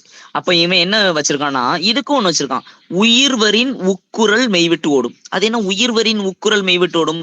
அதாவது வரின் என்பது வருமொழி, நல்லா புரிஞ்சுக்கணும். வரின் என்பது வருமொழி, நிலைமொழியின் ஈற்றெழுத்து. உக்குரல் உக்குரல் என்பது உகர எழுத்து வருமொழி, அதாவது உயிர் வரின் வருமொழியில், அதான் வரின் உயிர் வருமொழியில் உயிரெழுத்து வந்துச்சு அப்படின்னா, வருமொழியில் உயிரெழுத்து வந்துச்சு அப்படின்னா இந்த நிலைமொழியோட உக்குரல் இருக்குல்லையே, அந்த ஊ என்ன செய்யும்னா, இந்த மெய் எழுத்து இருக்குல்ல, மெய் எழுத்து அதை விட்டுட்டு ஓடிடுவாங்க. மெய் விட்டு ஓடும். என்னாவும் மாசு கூட்டல் அற்றார் இருக்குல்ல, இதுல மாசுல இந்த சூ இருக்கு பாத்தீங்களா, இந்த சூ என்ன ஆகும்னா இச்சு கூட்டல் ஊ. எப்போன்னு கேட்டீங்கன்னா ரெண்டு உயிரெழுத்து புணர போகுது. அப்ப நம்ம தான் சொன்னோம் ரெண்டு உயிரெழுத்து ஒன்னா புணர்ந்துக்கிடாதுன்னு சொன்னோம். அப்ப புணராம இருக்கும்போது என்ன நடக்குன்னா, இந்த உகரம் செத்து போயிருது, கெட்டு போயிருது. கெட்டு மா மா இச் கூட்டல் அற்றார் அப்படின்னு இருக்கு. அற்றார் அப்படின்னு இருக்கு இல்லையா? ஐயோ கேவலம் எழுதுறானு. அற்றான் இருக்கு இல்லையா, இந்த இச்சு கூட்டல சேர்ந்து மாசற்றார். புரியுதா என்ன சொல்றேன்னு?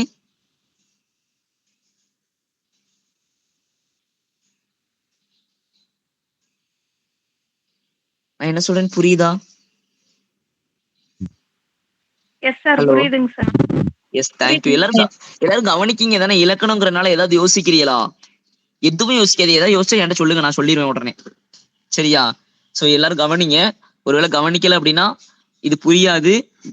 இதுல ஒன்லி அண்டர்ஸ்டாண்டிங் மட்டும்தான், வேற எதுவுமே கிடையாது. சரியா? இதான் உயிர்வரின் உக்குரல் மெய்விட்டோடும். இப்ப இதே மாதிரி நிறைய பார்க்க போறோம் பாருங்களேன். இன்னொரு விதி இருக்குது. டேர என்னும் இரு மெய்களோடு ஊர்ந்து வரும் நெடில் தொடர் உயிர் தொடர் குற்றியலுகரங்கள் வருமொழியோடு சேரும் பொழுது ஒற்று இரட்டித்து புணரும். அதாவது 2 எழுத்து தான் சொல்லியிருக்காங்க. டேரங்கிற 2 எழுத்துக்களும் நெடில் தொடர் உயிர் தொடர் குற்றியலுகரங்கள் வருமொழி கூட சேரும் போது, அதாவது ஒண்ணு நெடிலா இருக்கணும் இல்லைன்னா உயிரா இருக்கணும். அப்ப இதோட ஈற்றெழுத்தினா இருக்கணும், டகரம் இல்லைன்னா ரகரம் இருக்கணும். இப்படி இருக்கும்போது என்ன ஆகும் அப்படின்னா, புணரும் பொழுது ஒற்று இரட்டிக்குமா. இங்க பாருங்களேன், வீடு கூட்டல் தோட்டம். முதல்ல இப்ப வர விஷயத்துக்கு வீடு என்ன குற்றியலுகரம்?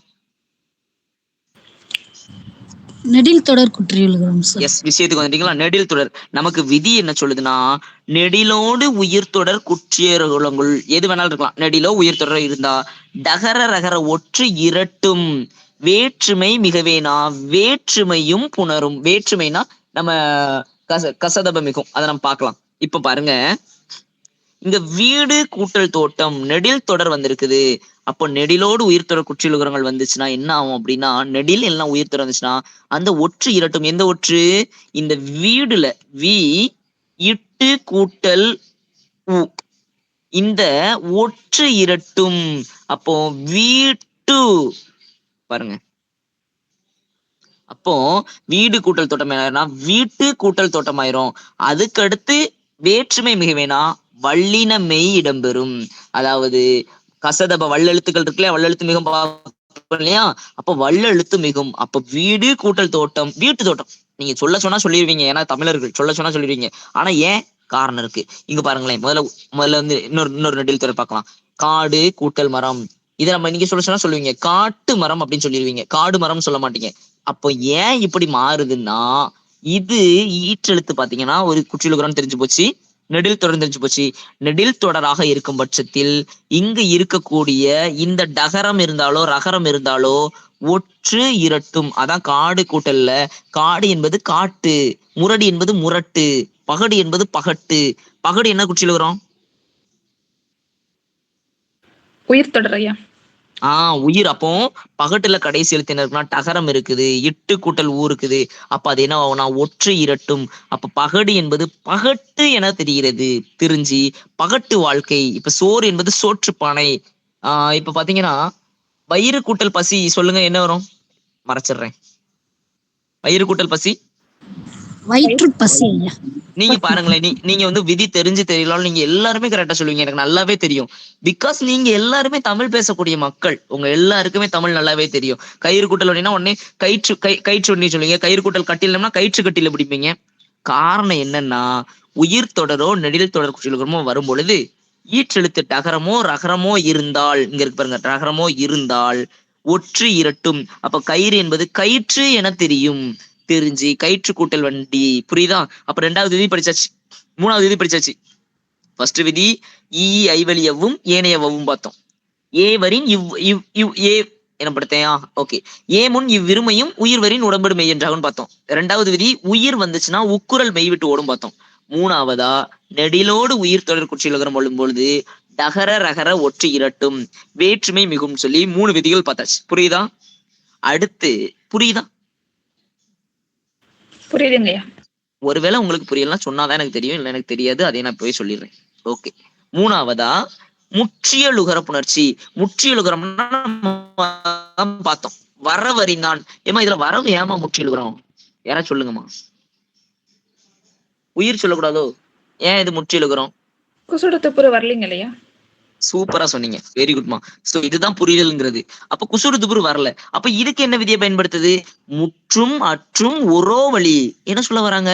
அதாவது முற்றியலுகரம் வந்துனாலும் ஒரே விதிதான் பயன்படுத்தணுமா, அற்று ஒரே வழி. அது என்ன ஒரே வழி பார்த்தோம் இல்லையா? உயிர்வரின் உக்குரல் மெய் விட்டோடும், அதை அப்படியே பயன்படுத்தா போதும். அப்ப வரவு கூட்டல் அறிந்தான் வரவறிந்தான். அப்போ இங்க இருக்கக்கூடிய இந்த உகரம் மெய்யை விட்டு ஓடிவிடும். அதான் வரவு கூட்டல் அறிந்தான் வரவறிந்தான். புரியுதா? சேம் விதியை பயன்படுத்த போறோம். அதான் முற்று மற்றும் உறவழி. சரியா?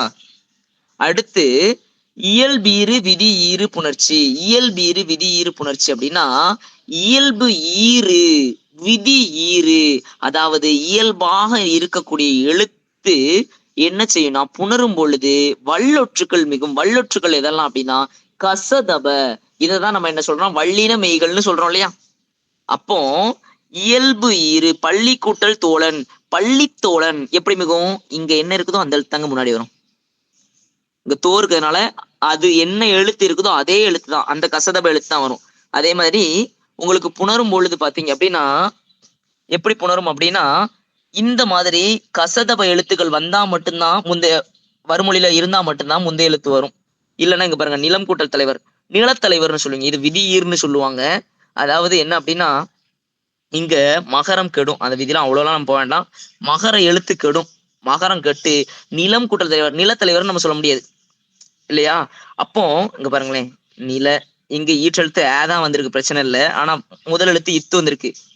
ஆனா அப்படியே நிலத்தலைவர் சொன்னீங்கன்னா ஒரு சத்தம் குறையும். அப்ப செய்யுளில் ஓசை குறையும் பொழுது அதை நிறைவு பண்றதுக்கு வல்லொற்றுகளை நம்ம போடுறோம். அப்ப நிலம் கூட்டல் தலைவர் நிலத்தலைவர்னு புணருது. இங்க பாருங்க திரைக்கூட்டல் படம், திரைப்படம் சொல்லிடலாம், நல்லாதான் இருக்குது. திரைப்படம் இப்போ படாம சொல்லிடலாம். ஆனா ஏதாவது ஒரு சத்தம் இறங்கிக்கிட்டே இருக்கும். அப்போ என்ன சொல்றாங்கன்னா இயல்பினும் விதியினும் நின்ற உயிர் முன். நின்ற உயிர் முன் அப்படின்னா திரையில இரு கூட்டல் ஐ வந்திருக்கு. நின்ற உயிர் முன் கசதப வரும் பட்சத்தில் இங்க பகரம் வந்திருக்கு. இங்க பாத்தீங்கன்னா பகரம் வந்திருக்குது. அப்ப பகரம் வரும் பொழுது என்ன ஆகும் அப்படின்னா நின்ற உயிர் முன் கசதப மிகும். கசதப என்பது நமக்கு என்னதுன்னா வல்லின மெய் எழுத்துக்கள். ஓகேவா? 4 எழுத்தான் கசதப, இந்த 4 தான் மிகும். அதான் இந்த விதி. இயல்பினும் விதியினும் நின்ற உயிர் எழுத்துக்களின் முன் கசதப மிகும். பாருங்களேன், மரக்களம் பாருங்களேன், மரம் கூட்டல் களம் இருக்கு இல்லையா? இங்க மகரம் கட்டுறோம், மகரம் கட்டு மர கூட்டல் களம். இங்க ஈற்றெழுத்து நம்ம சொன்ன மாதிரி இயல்பினும் விதியினும் படி நமக்கு ஈற்றெழுத்து வந்திருக்கு, வந்திருக்குது. அப்ப மர அப்போ உயிரெழுத்து வந்ததுனால வறுமொழியில இக்கு வந்திருக்கு, அதாவது இக்கு கூட்டல. அப்ப இங்க கண்டிப்பா என்ன செய்யணும், நமக்கு வல்லெழுத்து மிகணும். சோ அதுதான் இயல்பினும் விதியினும் நின்ற உயிர் முன் வல்லெழுத்து மிகும். இதுக்கு இன்னும் ரொம்ப எளிமையானது, இவ்வளவுலாம் படிக்க வேண்டாம், சொல்லி பார்த்தா வந்துடும். நீங்க ஒரு வார்த்தையை பேசி பார்த்தா வந்துடும். சில இடங்கள்ல தான் மாட்டுவீங்க, எல்லா இடத்துலயும் மாட்ட மாட்டீங்க. காரணம் தமிழர்கள். நீங்க பேசி பார்த்தாலே சில விஷயங்களை போட்டுருவீங்க. சரியா? புரியுதா? ஒரு 4 விதிகள் படிச்சிருக்கோம், தெளிவா புரியுதா? ஓகேமா. அடுத்து பூப்பெயர் புணர்ச்சி. பூப்பெயர் புணர்ச்சி பொறுத்தவரை பூப்பெயர் இனமையும் தோன்றும். அதாவது பூப்பெயர் புணர்ச்சிகள்ல 2 வகையான புணர்ச்சிகள் இருக்குது. ஒரு சில நேரங்கள்ல நம்ம சொன்ன மாதிரி இயல்பினும் விதியினும் நின்ற உயிர் முன் இப்பூ கூட்டல் பூ உயிர் முன் வல்லினம் வந்ததுனால வல்லெழுத்து மிகவும் பூக்கொடின்னு போட்டுருவீங்க. அதே சமயத்துல விதி என்ன சொல்லுதுன்னா வல்லெழுத்து மட்டும் இல்ல இன மென்மையும் தோற்றலாம். இணை எழுத்துக்கள் சொல்லுவாங்க. அது என்ன இணை எழுத்துக்கள்?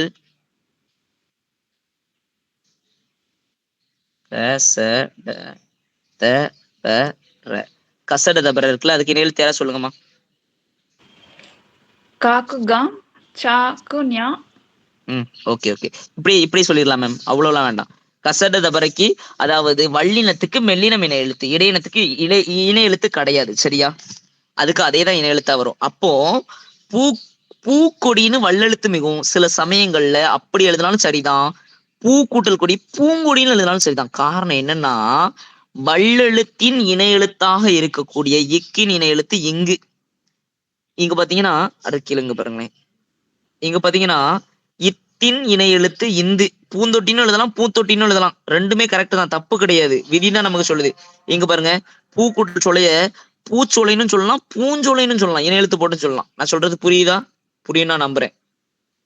புரியுதாமா? புரியுதுங்களா? ஏன் இன்னைக்கு யாருமே இன்டராக்ட் பண்ண மாட்டேங்க? ஒரு சில பேர் தான் பேசுறீங்க,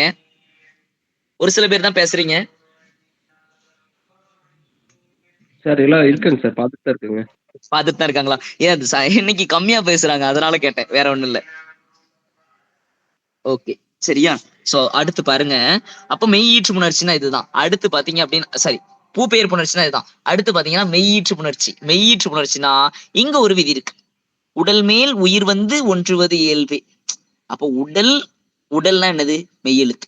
ஓகேவா? உயிர்னா என்னது? உயிரெழுத்து. இந்த ரெண்டும் ஒன்றுவது இயல்பாகவே புணருமா.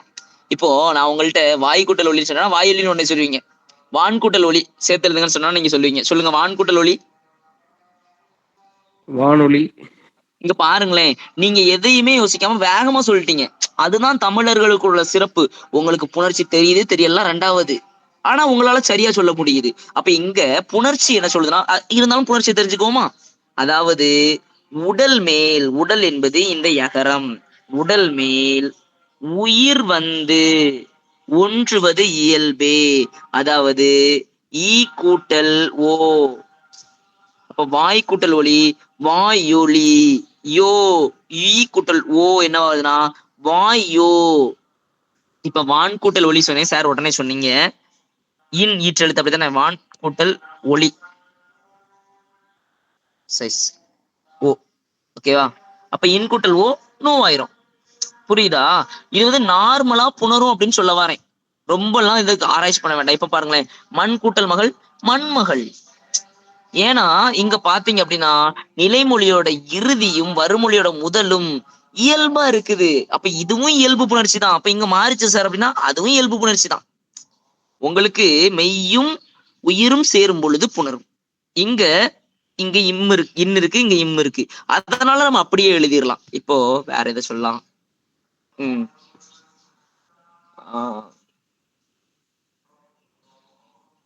ஏதாவது எடுத்துக்கிட்ட ஏதாவது சொல்லுங்களேன், எனக்கு வரமாட்டுக்கு டக்குன்னு. வான்குட்டல் ஒளி சொல்லியாச்சு. காணொளி. Okay super, thank you sir. Okay, கான் கூட்டல் ஒளி ஒளி. நீங்க பாத்தீங்கன்னா நிலைமொழியின் ஈற்றெழுத்து வருமொழியின் முதலெழுத்து. நிலைமொழியோட ஈற்றெழுத்து என்னவா இருக்குன்னா உடம்பு இருக்கு. உடம்பு உயிரோட இணையுது, உடம்பும் உயிரும் இணைய போகுது. அப்ப இன் கூட்டல் ஓ என்ன சொல்லுவோம்? நோன்னு சொல்லிடுவோம். நோ. கான் கூட்டல் ஒளி காணொளி. அப்போ உடலும் உயிரும் இணையக்கூடியதை நம்ம என்ன சொல்றோம்னா உடல் மேல் உயிர் வந்து இயல்பே என்ற விதிப்படி புணர வைக்கிறோம். இதான் மெய் ஈற்று புணர்ச்சி. புரியுதா? இப்ப அடுத்த விதியும் பார்த்தாச்சு. அடுத்த இன்னொரு விதி பார்க்க போறோம். தனி குறில் முன் ஒற்று புணர்ச்சி அப்படின்னா என்ன? அதாவது தனி குறில் முன் ஒற்று உயிர்வரின் இரட்டும். பாருங்க, அதாவது இங்க பாருங்க, தனி குறில் முன் ஒற்று, இதுதான் தனி குறில். தனி குறில் இருக்கு, தனி குறில் முன்னாடி என்ன இருக்குன்னா ஒற்று இருக்கு. தனி குறில் முன் ஒற்று உயிர் வரின், வரின் என்பது வருமொழி. உயிர் வந்துச்சுன்னா இந்த ஒற்று என்னவாகுமா? இரட்டுமா. இந்த இல் இருக்குல்ல, இந்த இல் இன்னொரு இல்லா மாறும். அப்ப இல் கூட்டல் அப்போ கல் கூட்டல் அதர் கள்ளதர். புரியுதா உங்களுக்கு என்ன சொல்றேன்னு? கல் கூட்டல் அதர் கள்ளதர்.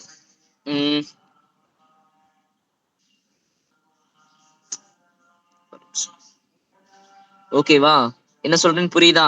இங்க கல் கூட்டல் அதல் கள்ளதர், அதாவது ஒரு தனிக்குறில் இருக்குங்க. இப்படி ஒரு தனி குறில் எழுத்து இருக்கு, அது தனிக்குறில் முன்னாடி ஒரு ஒற்றெழுத்து இருக்கு. ஒற்றெழுத்து இருந்து உயிரெழுத்து வந்துச்சுன்னா கல் கூட்டல் அதர் கள்ளதர். புரியுதா என்ன சொல்றேன்னு? இல்லும் அவன் சேர்ந்து என்ன ஆகும்னா கள்ளதர் என புரியும். அப்போ இது நம்ம எப்படி எழுதிடக்கூடாது? கல் கூட்டல் அதர், இந்த இடத்துல நம்ம இதை பயன்படுத்திடக்கூடாது. இப்ப நீ உங்களுக்கு ஒரு கேள்வி வரணும், என்ன வரணும் அப்படின்னா, சார் கல் கூட்டல் அதர், அப்போ க இல் கூட்டல, அப்போ க ல த இர் கலதர். இப்படி போட்டலாமானா? போடக்கூடாது, தப்பு. புணர்ச்சியை பொறுத்தவரை நாம ஒரு முக்கியமான விஷயத்த சொல்லிடுறேன். உடல் மேல் உயிர் வந்து ஒன்றுவது இயல்புங்கிறது பொதுவான விதி. நாம இந்த விதிய இத பயன்படுத்த எப்படி சொல்லலாம், உடனே பயன்படுத்தக்கூடாது. பிற விதிகள் இப்ப வந்து தனிக்குறில் முன் ஒற்று உயிர் இரட்டும் இருக்கா, இந்த விதியை நம்ம பயன்படுத்த முடியாது. அப்படின்னா மட்டும்தான் நம்ம உடல்வேல் உயிர் வந்து ஒன்றுவது இயல்பு பயன்படுத்தணும். அப்ப என்ன, இங்க கள்ளதர்ல நம்ம எப்படி என்ன பண்ணணும்னா, நமக்கு விதி இருக்குது, அந்த விதியை மறந்துடக்கூடாது. உயிர் தனிக்குறில் முன் ஒற்று உயிர்வரின் இரட்டும், இரட்டையாச்சா? சோ 2 இல்லு வந்துருச்சு. இப்போ என்ன செய்யணும்னா உடல் மேல் உயிர் வந்து ஒன்றுவது இயல்பே. ரெண்டாவதாதான் நம்ம உடல் மேல் உயிர் வந்து ஒன்றுவது இயல்பே போடணும். எடுத்த உடனே உடல் மேல் உயிர் வந்து ஒன்றுவது இயல்பே போடக்கூடாது. ஓகேவா? அதே மாதிரி பாத்தீங்கன்னா எடுத்துக்காட்டுகள் சார், கல் கூட்டல் அழகர் கள்ளழகர்னு சொல்லலாமாங்க சார்? கரெக்ட். நீங்க இப்போ கள்ளழகர் சொன்னீங்க பாருங்க. கல் கூட்டல் அழகர். கள்ளழகர் தானே? நான் எதுவும் தப்பா எழுதிருந்தனோ? எனக்கு தெரியாது கள்ளழகர். பள்ளிக்கூடம் போற இல் ஓகே வரணும் ஓகே சார். ஓகே ஓகே எனக்கு தெரியாத வரலாம். ஓகே இங்க பாருங்க. Okay okay fine madam. இங்க பாருங்க, கள்ளழகர். ஓகே, கல் கூட்டல் அழகர், கள்ளழகர் பாத்துடலாமா? புணர்ச்சிக்கு போலாம். இப்போ தனி குறில் முன் ஒற்று உயிர் வரின் இரட்டும். அப்ப இங்க இல் என்னவாயிருனா இன்னொரு இல்லா மாறிடும். அப்ப இல் கூட்டல் அல்ல. இப்போ உயிர், அதாவது உடல் மேல் உயிர் வந்து ஒன்றுவது இயல்பே. உடலும் உயிரும் இப்பதான் நமக்கு என்ன செய்யணும் ஏனையும். அப்ப இல் கூட்டல் அல்ல. அப்ப கல் கூட்டல் அழகர், கள்ளழகர். ஓகேவா? புரியுதா? சரி, அடுத்து பாருங்க, மகர ஈற்று புணர்ச்சி. மகர ஈற்று புணர்ச்சி பொறுத்தவரை பாருங்க, இங்க ஒண்ணு இல்லைங்க, மகர இரு கெட்டு புணர போகுது. இப்ப பாட கூட்டல் வேலையை நீங்க சொன்னீங்கன்னா உடனே சொல்லுவீங்க பாட வேலைன்னு. காரணம் என்னன்னா, நமக்கு விதி இருக்குது. என்ன விதினா, மவ்வீறு ஒற்று ஒளிந்து, அதாவது மகர ஈறு இம் என்று சொல்லக்கூடிய மகர ஈறு அந்த ஈற்று ஒற்றெழுத்து ஒளிந்து உயிர் ஈறு ஒப்பவும். அதாவது மகர எங்க போச்சு, இங்க பாருங்க, பழம் குற்றல் தோல், பழத்தோல். இந்த உயிர் ஈறு ஒப்பவும். பல இங்க பாத்தீங்கன்னா இருக்குது, அங்க பாத்தீங்கன்னா இத்து இருக்குது.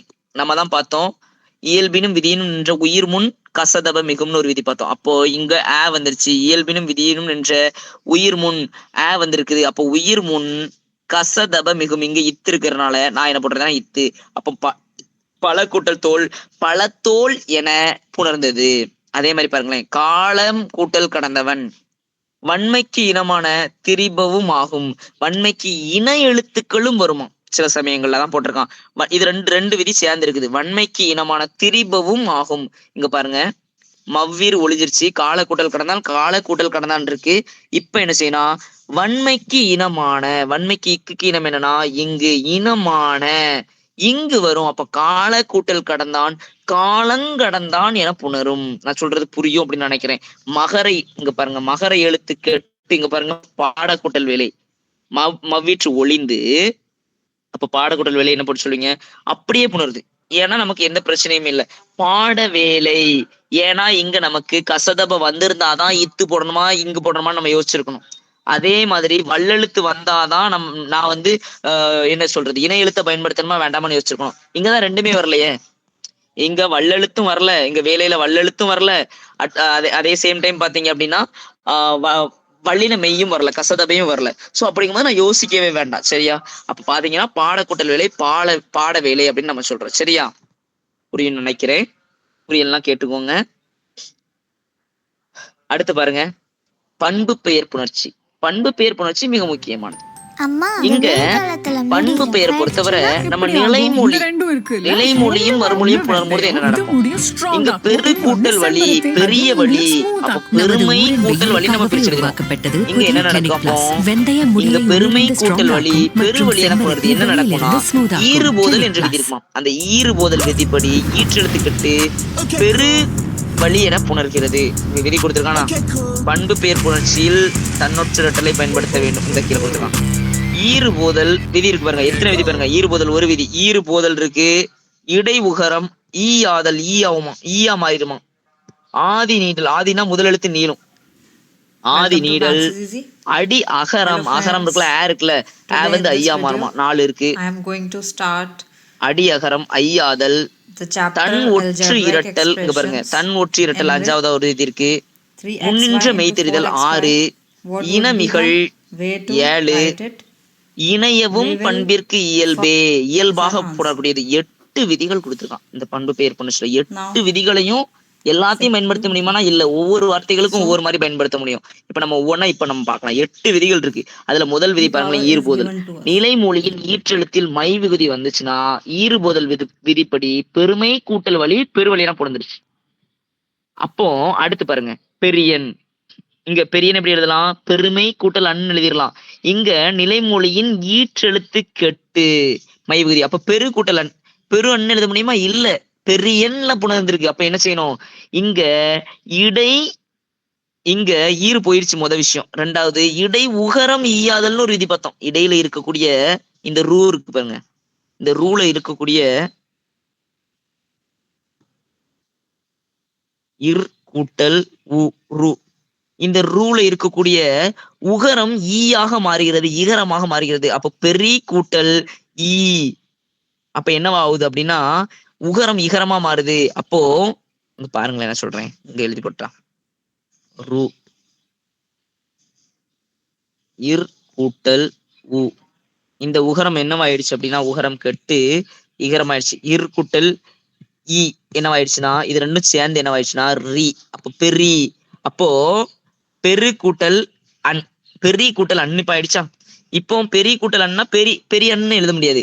அப்ப நம்ம தான் ஆல்ரெடி பார்த்திருக்கோம். என்ன பார்த்திருக்கோம் அப்படின்னா இங்க லாஸ்டா ஈ இருக்கு, இங்க ஃபர்ஸ்டா ஆ வந்திருக்கு.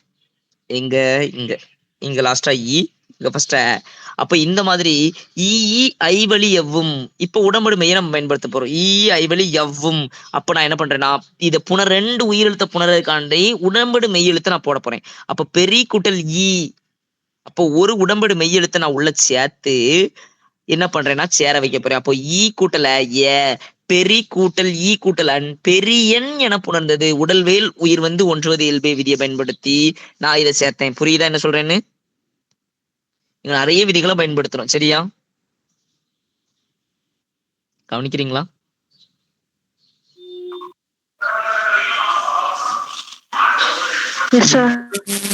Okay okay, thank you thank you thank you. சொல்லுங்க சார். டைமையும் பார்த்துக்கேன் சார் ஒரு தடவை. புரியல. யாரு சார் பேசுறீங்களா? விஷாகுமார் பேசுறேன் சார். Okay sir. சார் இந்த பாருங்க, இந்த இதுல மட்டும் ஓடிட்டு அப்படியே முடிச்சு. இருந்தா பண்ணிருங்க. Okay sir okay sir okay sir. இந்த இது மட்டும் தானே sir? No problem sir, no problem. Okay sir okay. அடுத்து வாங்கம்மா, இங்க பாருங்களேன். மைவிகுதி கட்டு நிலைமொழி சொல்லின் முதலில் உள்ள குறில் எழுத்து நெடில் எழுத்தாய் மாறும். என்ன சொல்ல வராங்க? அதாவது நம்ம ஈறுபோதல் விதிப்படி மைவிகுதி கட்டாச்சு முதல் விஷயம். அடுத்து ஆதி நீடல், நிறைய அதுல மொத்தம் 8 விதி பார்த்தோம். ஆதி நீடல் படி முது என்பது மூது என தெரிகிறது. ஆதி நீடல்னா இந்த முதல் எழுத்து, ஆதி எழுத்து இதுதான் வார்த்தைக்கு முதல் எழுத்து. இந்த முதல் எழுத்து நீண்டு நெடிலாக திரிந்து முது என்பது மூது என தெரிகிறது. அப்ப மூது கூட்டல் ஊர் பாக்குறோம். அடுத்து உயிர்வரின் உக்குரல் நம்ம பயன்படுத்த போறோம். அப்ப உயிர் எழுத்து வந்துச்சுன்னா உக்குரல் அப்படிங்கிற நம்ம பாக்குறோம் இல்லையா? இங்க பாருங்க, உயிரெழுத்து வந்தாச்சு வருமொழியில. வந்த உடனே என்ன பண்றோம்னா உக்குரல் மெய்விட்டு ஓடும். தூள இருந்து தூ என்ன சொல்லலாம்? இத்து கூட்டல் ஊன்னு சொல்லலாம். அப்போ உக்குரல் மெய்விட்டு ஓடிச்சு. அப்ப மூ இத் கூட்டல் ஊர், உக்குரல் மெய்விட்டு ஓடிட்டு அடுத்து என்ன பண்ணுதுன்னா உடல் மேல் உயிர் வந்து இத்து கூட்டல் ஊ தூ மூதூர் என புணர்ந்தது. அப்போ இதுல எத்தனை விதி பயன்படுத்தணும்? 1 2 3 4 விதி பயன்படுத்துறோம். ஆதி நேரில் பயன்படுத்துறோம், உயிர்வரின் உக்குரல் மெய்விட்டோடும் பயன்படுத்துறோம். அதுக்கப்புறம் பாத்தீங்கன்னா உடல் மேல் உயிர் வந்து ஒன்றுவது ஈறுபோதல் அப்படின்னு 4 விதி பயன்படுத்துறோம். அடுத்து பாருங்களேன், பைந்தமிழ். பைந்தமிழ் எப்படி பிரித்ததுன்னா பசுமை கூடல் தமிழ். எப்படி புணரும்? எப்படி பைந்தமிழ் பசுமை கூடல் தமிழ்னாச்சு? அதுக்குதான் விதி வேணும். ஈற்று மை விகுதி கெடுதல் ஈறுபோதல் படி மை விகுதி கட்டு அடி அகரம் ப என்ப இப்பு கூட்டல் அ. ப என்பது ஐயாக மாறுகிறது அகரம். ஐ பை சு கூட்டல் தமிழ். இந்த ஐயாக மாறி சூ கெட்டது இணையவும், இணைவதற்காக பைசு கூட்டல் தமிழ் நம்ம சொல்ல முடியாது இல்லையா? இணையவும் என்பது இணைய என்ற விதி மூலமாக இதை இணைய வைக்கிறதுக்காண்டி இந்த சூவை கடை வச்சிட்டோம். இப்ப பை கூட்டல் தமிழ். இப்ப என்ன செய்யறோம்னா இனத்தை மிக வைக்கிறோம். இந்த இத்தின் இனமான இந்தை நம்ம மிக வைக்கிறோம். இன எழுத்தை மிக வச்சு நம்ம தேவைக்காக பை கூட்டல் தமிழ் பைந்தமிழ் என புணர வைக்கிறோம். இங்க 4 விதி பயன்படுத்துறோம். முதல்ல ஈறு போகுது, 2வது அடி அகரம் ஐயாவது. அடி அகரம்னா இப்பு கூட்டல் அ. இந்த அகரம் இப்பு கூட்டல் ஐ பையா மாறிடுது, அகரம் ஐயா மாறுது. அதான் பைசு கூட்டல் தமிழ். அடுத்து நம்ம இணைய வைக்கிறதுக்காக சூவ கடை வச்சு இணை எழுத்த மிக வைக்கிறோம். இதான் பைசு கூட்டல் தமிழ் பைந்தமிழ் என பசுமை கூட்டல் தமிழ் பைந்தமிழ் என புணர்றதுக்கு காரணம் இதுதான். சரியா? சோ அடுத்து ஒரே ஒரு இது மட்டும் பாத்துடலாமா? அடுத்து பாருங்க, நெட்டிலை. நெடுமை கூட்டல் இலை. நெடுமை கூட்டல் இலையை பொறுத்தவரை மை விகுதி கெடுது. மை விகுதி கெட்டு அதாவது ஈர்போதல் படி மை விகுதி கெட்டு தன்னுற்றி இரட்டல் நம்ம தான் பார்த்தோம். என்னன்னா டகர ரகர வரும் வந்துச்சுன்னா நெடில் இரட்டும் ஒற்று இரட்டும்னு பார்த்தோம். அதாவது நெடிலோ உயிர் தொடரோ ட ர ரெண்டு வந்தாலும் அந்த ஒற்றிரட்டுன்னு பார்த்தோம். அப்போ இங்க இட்டு கூட்டல் ஊல இந்த டகரம் என்ன ஆகுதுன்னா நெடில் ஆகுது, அதை இரட்டிக்குது. ஓகேவா? அப்போ நெடு என்பது நெட்டு என மாறுது, புணர்ந்து நெட்டு கூட்டல் இலை. அதுக்கப்புறம் நம்ம என்ன பயன்படுத்த போறோம்னா உயிர்வரின் உக்குரல் மெய்விட்டோடும். இங்க உயிர் வந்திருக்கிறதுனால கடைசியா இங்க உயிர் வந்திருக்கிறதுனால இந்த உக்குரலை விட வைக்க போறோம். இட்டு கூட்டல் டூ இருக்கு இல்லையா, அதுல உக்குரலை விட வைக்க போறோம். அப்போ இங்க டூல இருந்து இட்டு கூட்டல் அப்போ உயிர் வந்துச்சுன்னா உக்குரல் விட்டுட்டு ஓடிடுச்சு. ஓடி இந்த இட்டும் ஈயும் சேர்ந்து டீ என புணர்ந்து உடல் மேல் உயிர் வந்து ஒன்றுவது இயல்பு என்ற விதிப்படி இட்டும் ஈயும் புணர்ந்து நெட்டிலை என்றானது. புரியுதா என்ன சொல்றேன்னு?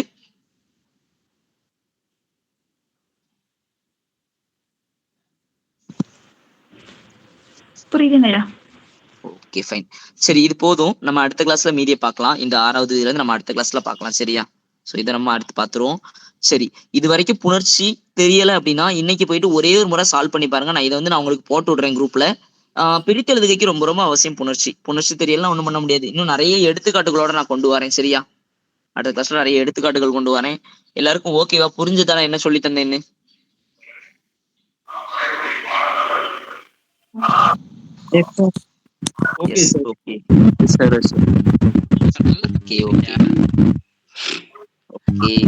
டவுட் ஏதாவது இருந்தா கேளுங்க. நீ யாரோ பேசுறீங்க, உங்களுக்கு யாரோ பேசுறீங்க, நீங்க பேசுறது கேட்கவே இல்லை. தமிழாசிரியர் பேசுறீங்க, பால்பாண்டி. ஐயா வணக்கம் ஐயா. ஐயா வணக்கம் ஐயா.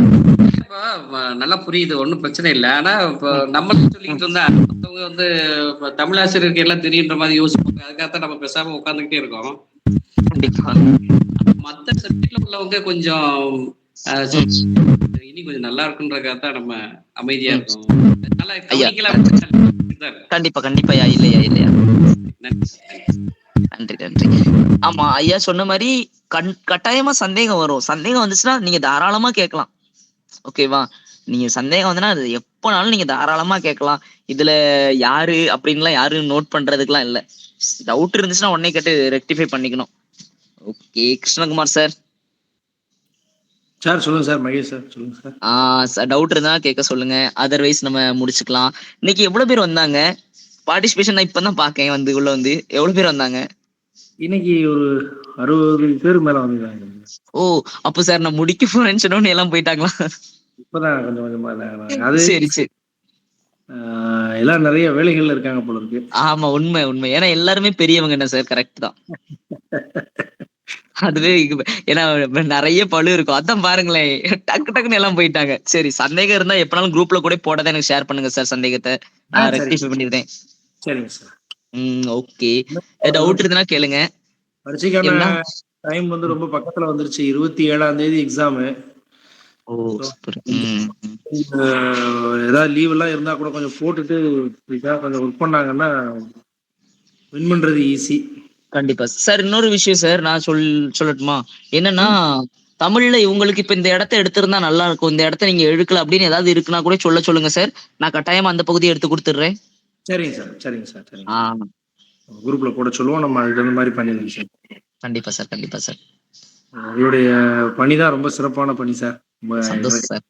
கொடுத்து பார்ட்டிசிபேஷனுக்காக நீங்க ரொம்ப சிரமப்பட்டிருக்கீங்க.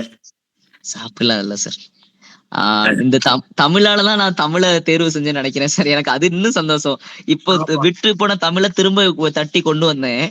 கொஞ்ச காலமா விட்டுட்டேன், திரும்ப தட்டி கொண்டு வந்தேன். நான் போய் தேர்வு பண்ண துறையும் தமிழ் துறையா இருக்குது. எனக்கு அது ஆச்சரியமா இருந்துச்சு. கடவுள் கொடுத்ததா நான் எடுத்ததான்னு எனக்கு தெரியல. நல்லா அதுல உங்களுக்கு ஒரு பெரிய வளர்ச்சி இருக்கும் சார். கண்டிப்பா ஐயா. தமிழாலதான் நம்ம வளர்றோம். தமிழ் தான், எல்லா புகழும் தமிழுக்கு. அவ்வளவுதான். கண்டிப்பா. நன்றி சார். நன்றி. ஏதாவது சந்தேகம் இருந்தா கேளுங்க, அதர்வைஸ் சார் நான் லீவ் ஆயிக்கிறேன். சந்தேகம் இருந்தா நீங்க கேட்கலாம். அப்படி இல்லாட்டி நம்ம கிளாஸ் முடிச்சுக்கலாம்.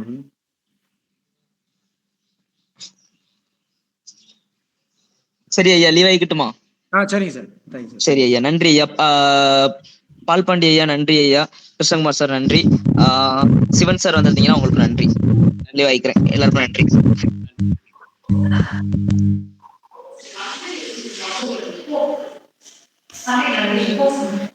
Thank you, sir.